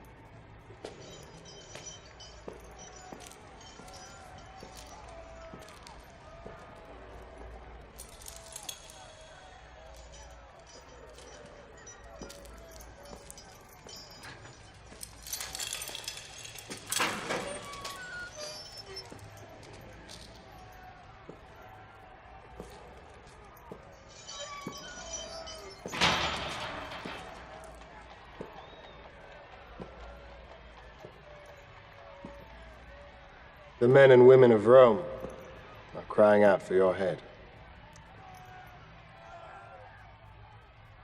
For a moment, I saw them as you do. You don't know how I see them. I was disgusted with them. How do you keep your purpose clear in your mind?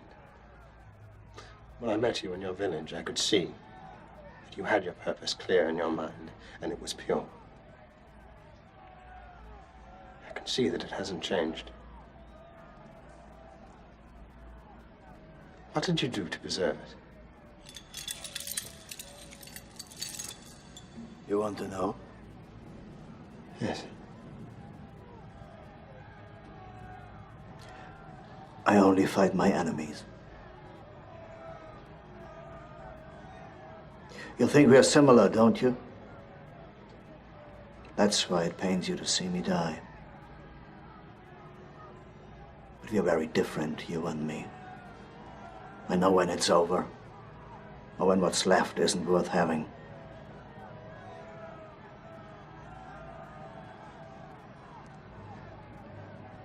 Give me the honor of dying alone, by my own hand, instead of in a public spectacle for your Roman mob. I have to do what the people want. I have no choice. I thought power gave you more choice, not less. Listen to them. Do you hear that?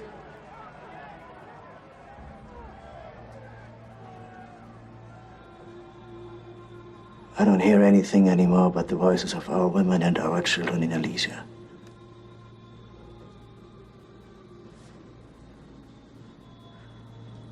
I can hear them when I'm asleep, and I hear them when I'm awake.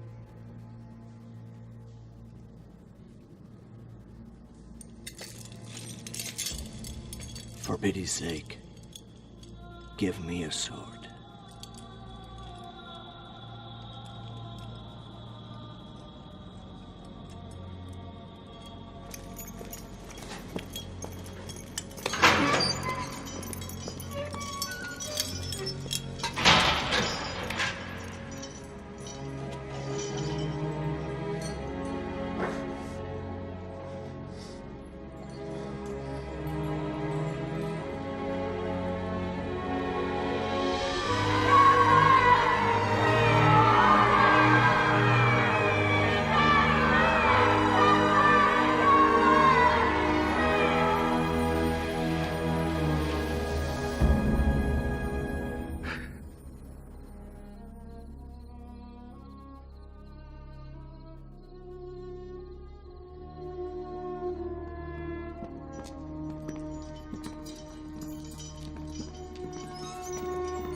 Hail Caesar.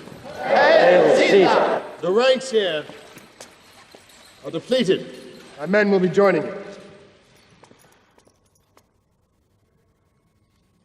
How shall we explain to the people? These men have become senators. They haven't been selected by the traditional means. The law has changed. And keep in mind, the people trust my judgment. You will be joined by my finest men. I've spent 8 years with them in Gaul. I must leave for Greece to fight Pompey. I'm leaving Rome in Mark Antony's capable charge. Do we have no say in this? I don't want to distract you with bureaucracy. I'd rather leave you free to argue matters of the state.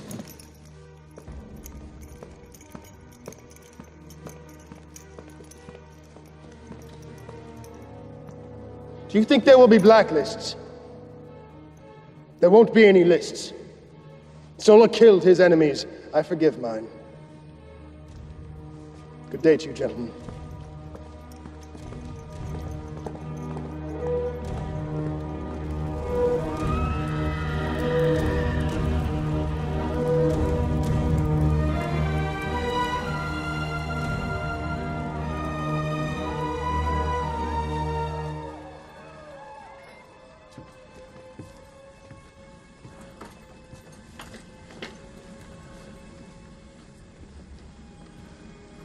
They left in a hurry.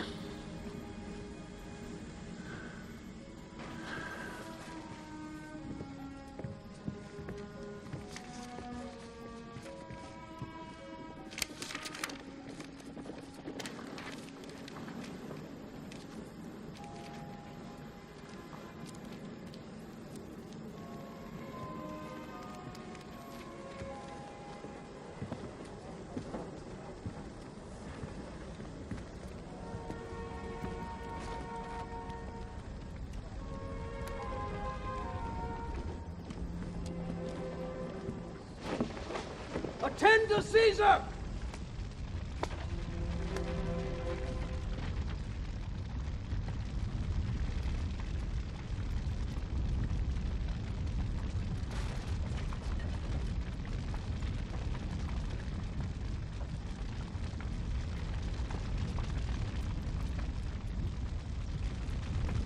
I did not cross the Rubicon to kill old friends. I did it to protect myself against my enemies. I'm hoping we can secure ourselves through mercy and not through vengefulness. You're all free to go. And so we owe our lives to Caesar.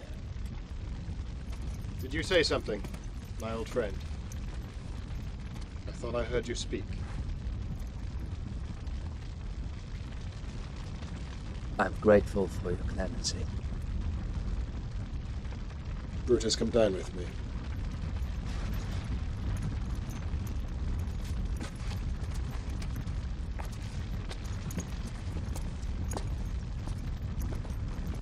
Caesar, make peace with Pompey. For years, his only hope was that one day you'd rule Rome together again. With what? With Julia, uniting you both. Yes, he tolerated me because he loved Julia so much. Caesar, he loved Julia because he saw you in her. He told me that Julia's death was almost unbearable. And add to that the end of your friendship, he counted his life as finished. I'll make peace with him if peace is what he wants. I want to establish some sanity in Rome. The people have had enough of fighting. Will you help me? How can I help you? I want you to go back to Rome and be my praetor.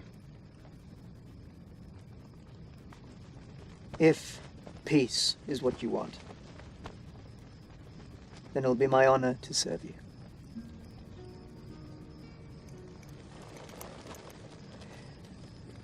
Pompey has gone to Egypt. The king died, leaving the throne to be squabbled over by a 12-year-old boy and an 18-year-old girl. Ptolemy and Cleopatra. I don't know which one I trust less. Help me ready the ships. I'll follow them in the morning. You don't need to take troops with you. Pompey has gone to Egypt alone. The troops went to Utica. With your Uncle Cato? Yes.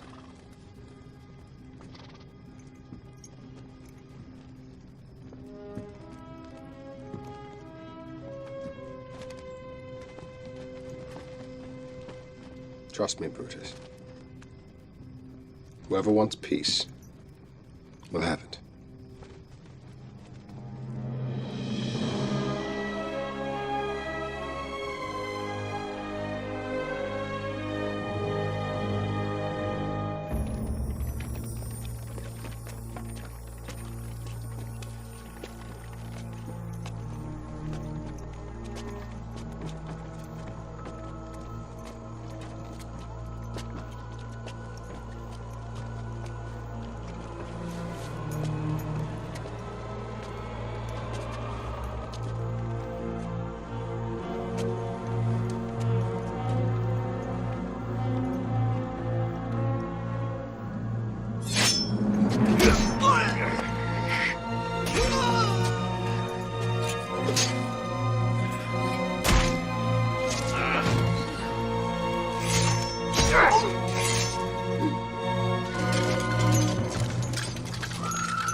He was most cruelly murdered on the palace steps by his own men, sir. It has been rumored that they were bribed by Pothinus. By Caesar.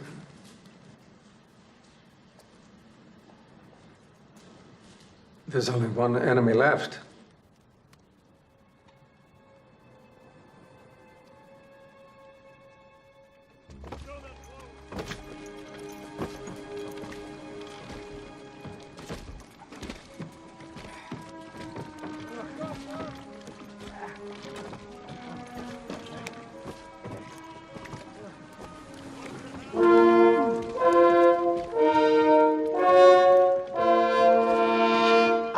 Pothinus, chief of the ruling council, in the name of King Ptolemy, I welcome you, Caesar. Well, the king is very generous, but as you can see, we haven't brought any horses. This grain is for your men, sir. My men will eat indoors, Pothinus. I'm sure you'll put us up very comfortably in your palace. I'll tell you the truth, Caesar. Ptolemy fears for his life. There's been a great deal of discord in Egypt, so he has forbidden all visitors. You, of course, are very welcome in the palace. And my men. And your men. Pothinus, you wouldn't have anything to do with helping the king make his decisions, would you? The king is a boy, sir. Forgive him, and forgive me. We are your allies and your servants, great Caesar. We only have the interests of Rome in our hearts. Bring out the gift.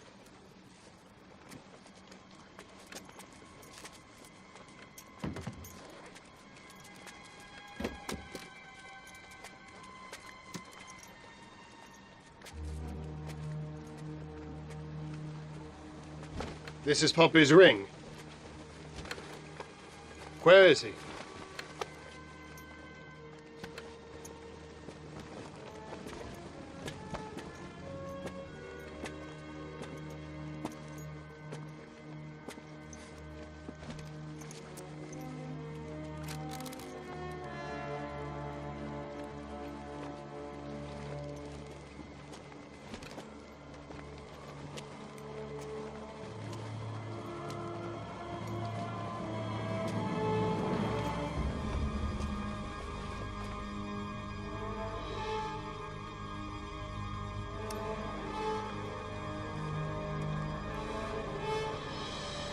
We thought you'd be pleased.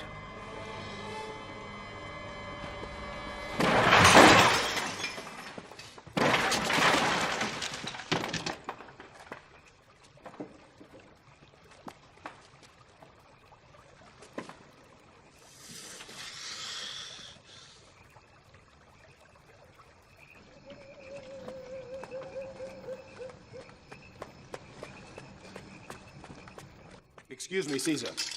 There's a servant with an urgent message from Cleopatra. Bring her.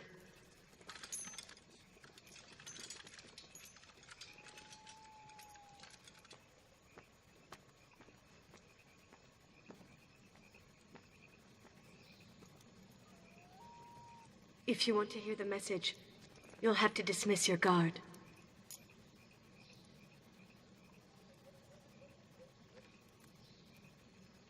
What word from Cleopatra is of such importance? Cleopatra asks for your protection. Protection, why? Pothinus plans to kill her, as he did Pompey.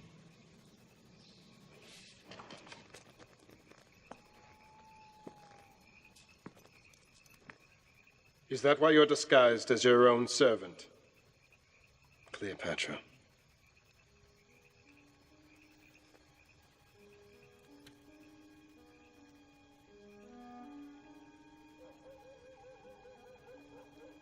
I came to you, Caesar, because you're the only man I can trust. Why does Pothinus want to kill you? My father wanted me to rule Egypt. He wrote it in his will. But Pothinus banished me with a price on my head. Now any servant can kill me and be rewarded for it.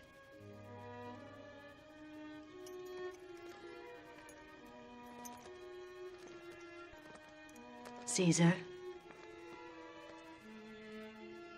you and I are alike. You are the son of Venus, and I am the daughter of Isis. You and I live by the same divine heartbeat. That's why we must help each other. Are you trying to seduce me? I don't try. I seduce. Or I don't. I do not have to seduce with my body. I have something much better than that. My country. It is the richest land in the world. Egypt and Rome are different. Rome is masculine.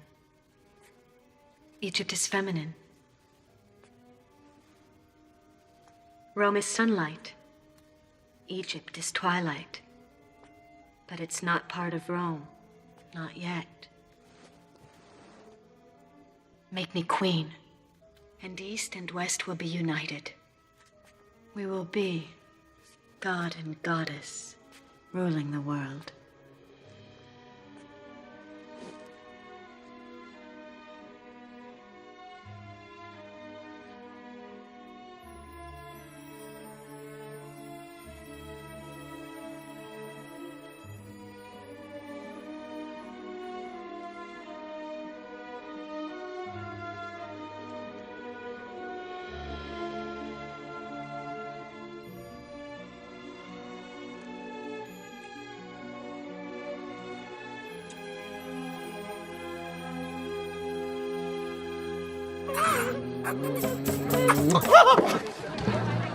You kiss me with the tongue of a serpent. I must taste you to see if you are poison. And am I?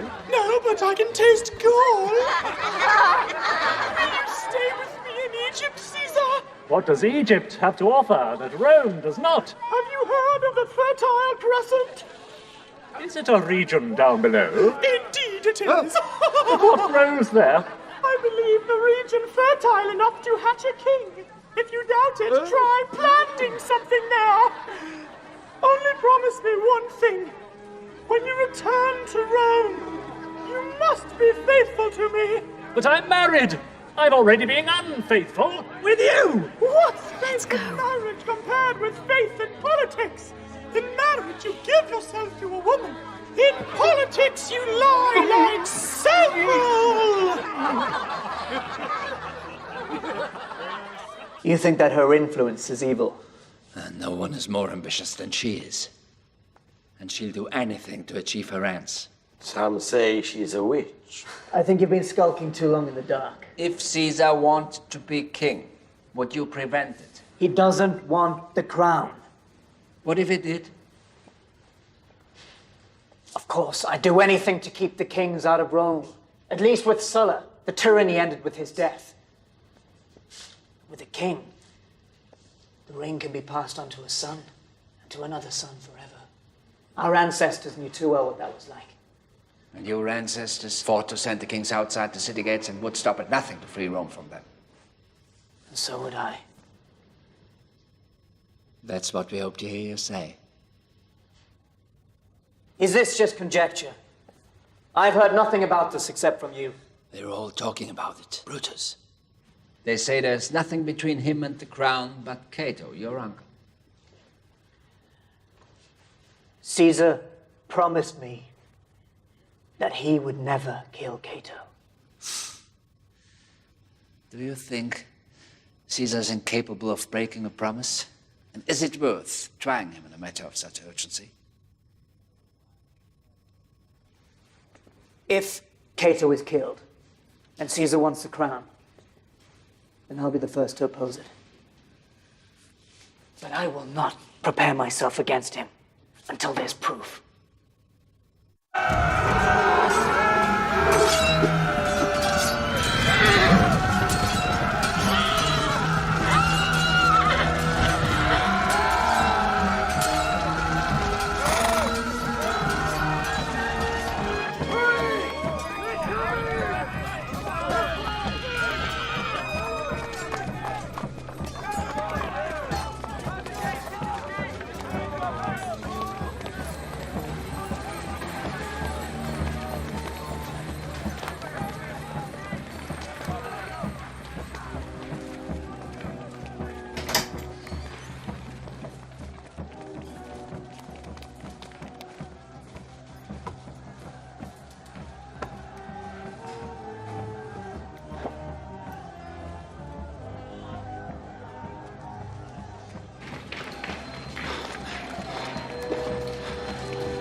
Father! Where's my sword? I had it removed. Why? You said before that if Caesar won the battle, you might... My own son would deliver me naked to the arms of my enemy. Your own son wants you to live. So, you take away the sword, you take away the choice. When did I go mad that you have to take choices from me for my own protection? Am I your father or your son? Why don't you bind my hands as well, so that I can't defend myself at all?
We'll bury him with honors.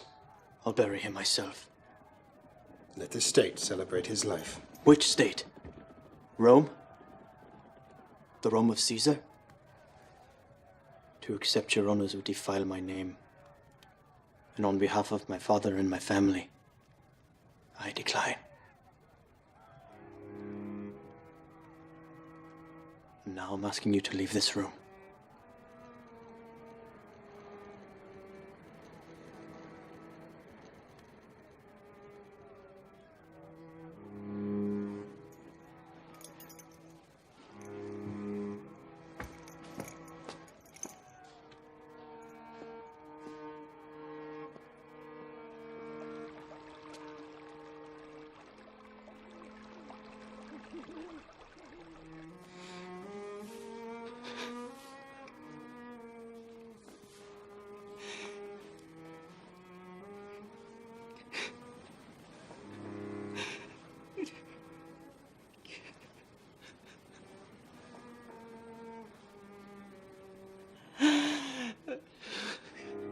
We should speak of Cato as a god. He killed himself so he wouldn't be brought down by the hand of the lesser man, Caesar. The higher we lift Cato's name, the lower Caesar's will sink. Still, we mustn't appear to be rallying support. No. No, it's an art to plant ideas in the heads of others. And a man is never so resolved as he is when he thinks a conviction is his own. That's why we need Brutus on our side. He wouldn't be mixed in with the cause if it weren't a good one. They listen to him. What if he won't mix in with our cause? I think I know how to soften Brutus. But I will need your help.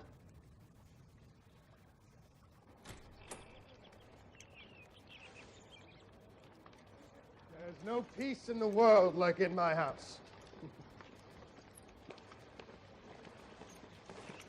Calpurnia. Won't you greet your husband with a kiss? Dismiss them.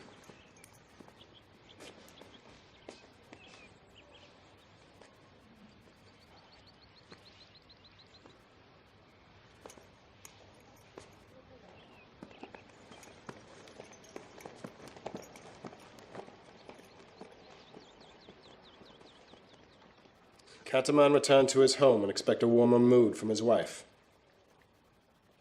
How could you bring her to Rome?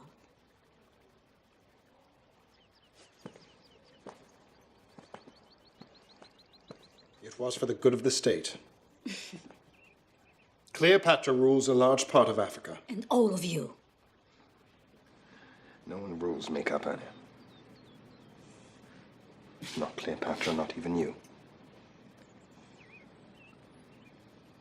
No, all I want is the love that you promised me when we married. You can't have it. You can have my obedience, you can have my loyalty. But I cannot love those who dishonor me. No one can dishonor you. You're right. I dishonored myself when I gave my vows to you in marriage. You made a good marriage. You're Caesar's wife. I should have married a man other than Caesar. That would have been a good marriage. So I wouldn't have had to watch my husband perform for Egypt every night in order to keep the riches of that land flowing into Rome. Between you and Cleopatra, I don't know who is the concubine. Retain your dignity. There's a limit to what I'll hear from you. I have no dignity left. Perhaps I ought to buy some. Maybe I should learn, like you have, that it can be bought and sold. What's the price? What's the price of consulship these days? What's the price of being king? When did your hope of bringing a vision to the people become this lust for power itself?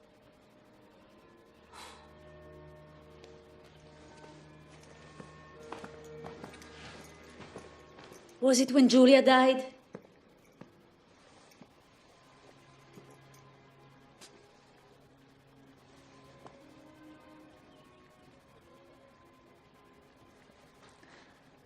I have nowhere else to go, so I'll stay here. But I'll live apart from you, not as man and wife. May the gods forgive me for breaking my marriage vows, as I pray they forgive you for breaking yours.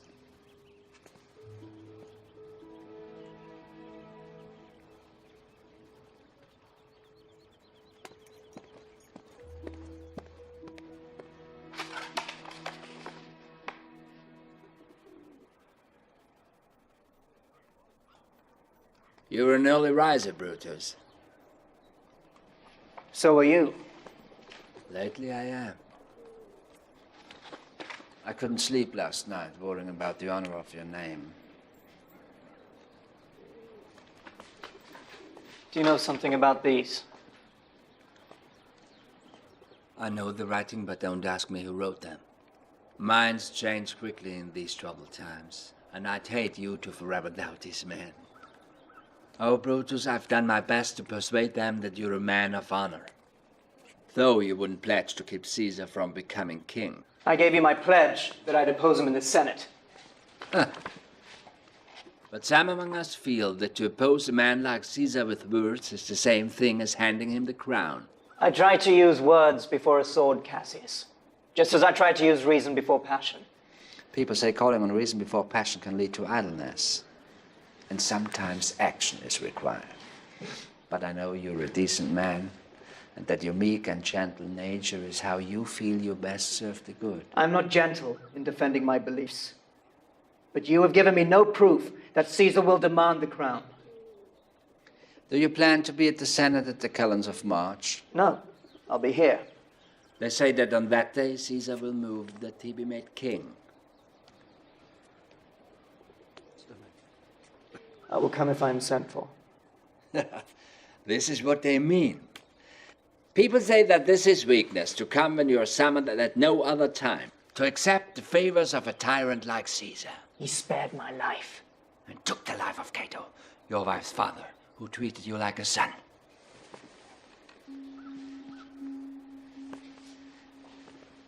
Hath she ceased her mourning? No, and neither have I. So you're grieving over Cato's death? Cassius, yes, I'm grieving. But private affection and public duty are not the same thing. And yet they say that in your grief you just weep and say prayers and fill your wife's drinking cup and go to bed. And when Caesar comes to you tonight, you'll be like his boy, filling his cup as well. Who is saying this? Who? I don't act for Caesar. I act for Rome. Always for Rome. Brutus, I've done everything to convince them that you're a man of action and that you love Rome. I've spoken in your behalf many times, singing your praises and condemning those who speak against you. But some men have ideas. They think highly of those who gave their lives to expel the kings from Rome, your ancestors. And they were only men, not gods.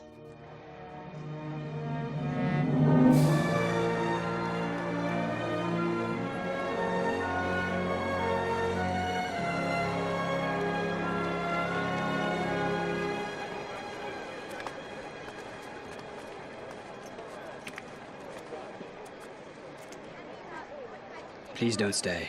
I am staying. Why do you want to torment yourself? I won't be tormented. Will he? Isn't that why you want me to go? It'd be the best thing for all. I don't trust that you or any other man knows what's best for all.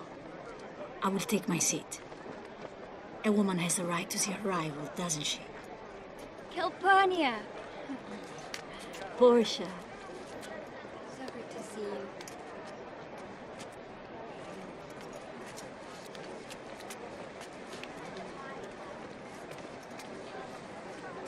Romans! We are here to celebrate the return of Caesar!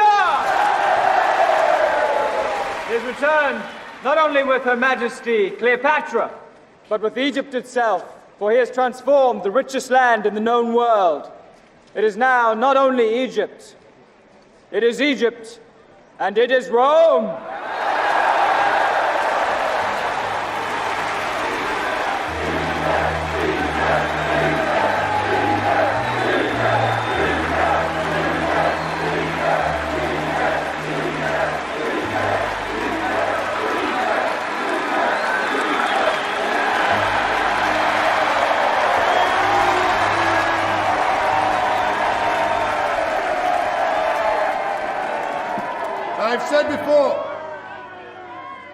And I will say again, I will not be king of Rome. I am only Caesar. I need no crowd to act on your behalf.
Do you still believe that ours is not a just cause? I'm with you. We have to act soon.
But I must not mention anything.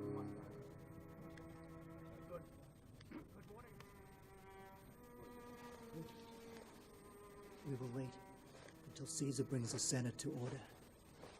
Lepidus will call for the elections. Casca, you will ask Caesar to consider the petitions first. You, Cassius, will step behind Caesar. No man should go for his blade until we're all within reach of Caesar. Every knife must enter Caesar's body at least once.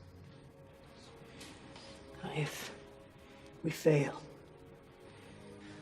or if our plot is discovered before we even begin, then we turn our knives on ourselves without hesitation. We all agreed. Go to the Senate. I will meet with Caesar at Cleopatra's house. Go.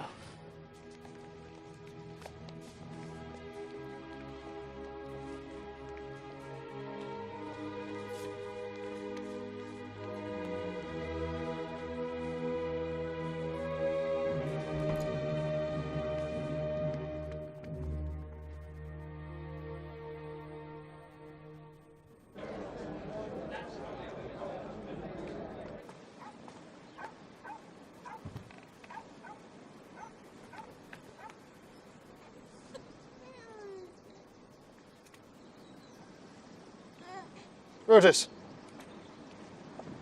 why are you pacing like that? I'm concerned we'll be late. Caesar! Calpurnia, what are you doing here? I had a dream last night. Please, don't go out today. I'll come to you later, at our home. I saw you slaughtered in your own blood. It was horrible. Well, I cannot let dreams or the flights of birds direct my actions. I can't let you go. I swallowed my pride today to come to you, because your life is more important to me than my pride. Now you listen to me. The Senate is convened for the consul. They can't conduct one day of business without their Caesar. There are matters on the agenda which can only be dealt with by you, Caesar. They can wait a day. And what should I tell the Senate? That their consul is at home because his wife has had a bad dream. As your friend, Caesar, I have to advise you on this. You called the Senate together. Show them you're a man of intention.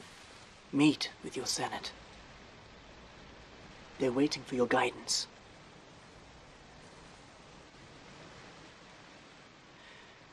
I'll be with him, lady. I'll never leave his side.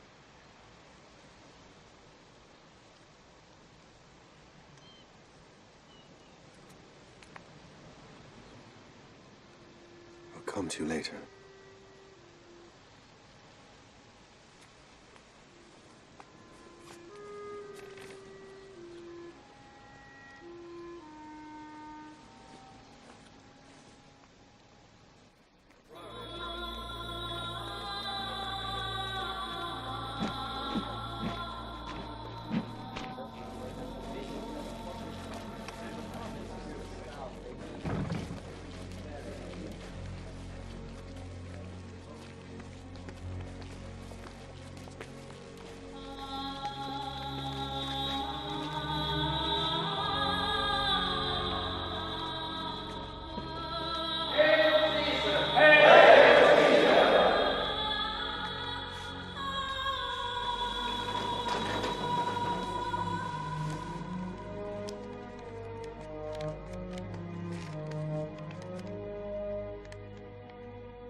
Portia.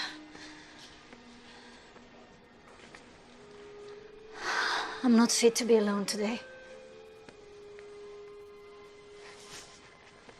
Sit down. Bring us some wine. Yes. Let's have some wine. What business do we have today? 2 legal briefings, an election for a quaestor, and 2 petitions from the Senate. Let's get the election out of the way. The election.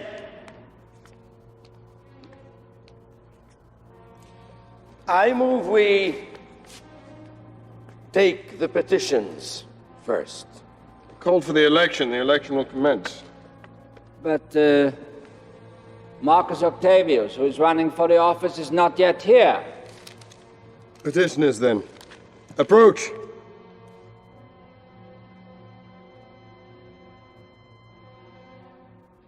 I'm glad Caesar is with Brutus today. Why? Last night I dreamt he was stabbed to death.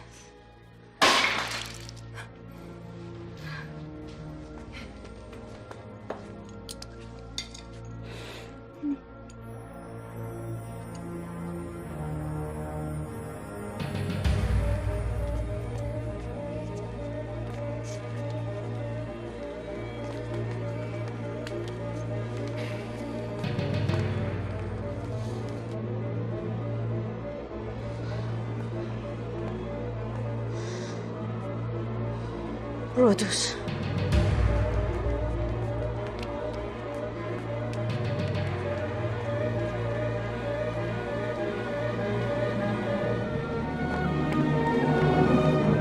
Caesar, I ask mercy for my exiled brother. Why are you petitioning what so recently has been denied?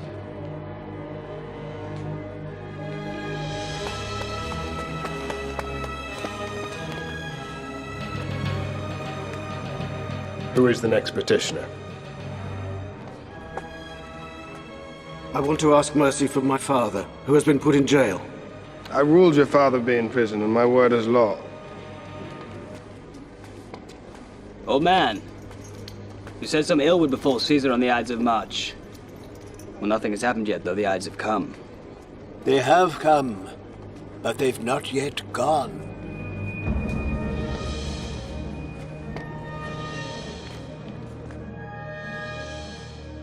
I want to ask for your pardon, my great Caesar. And I pray for your soul.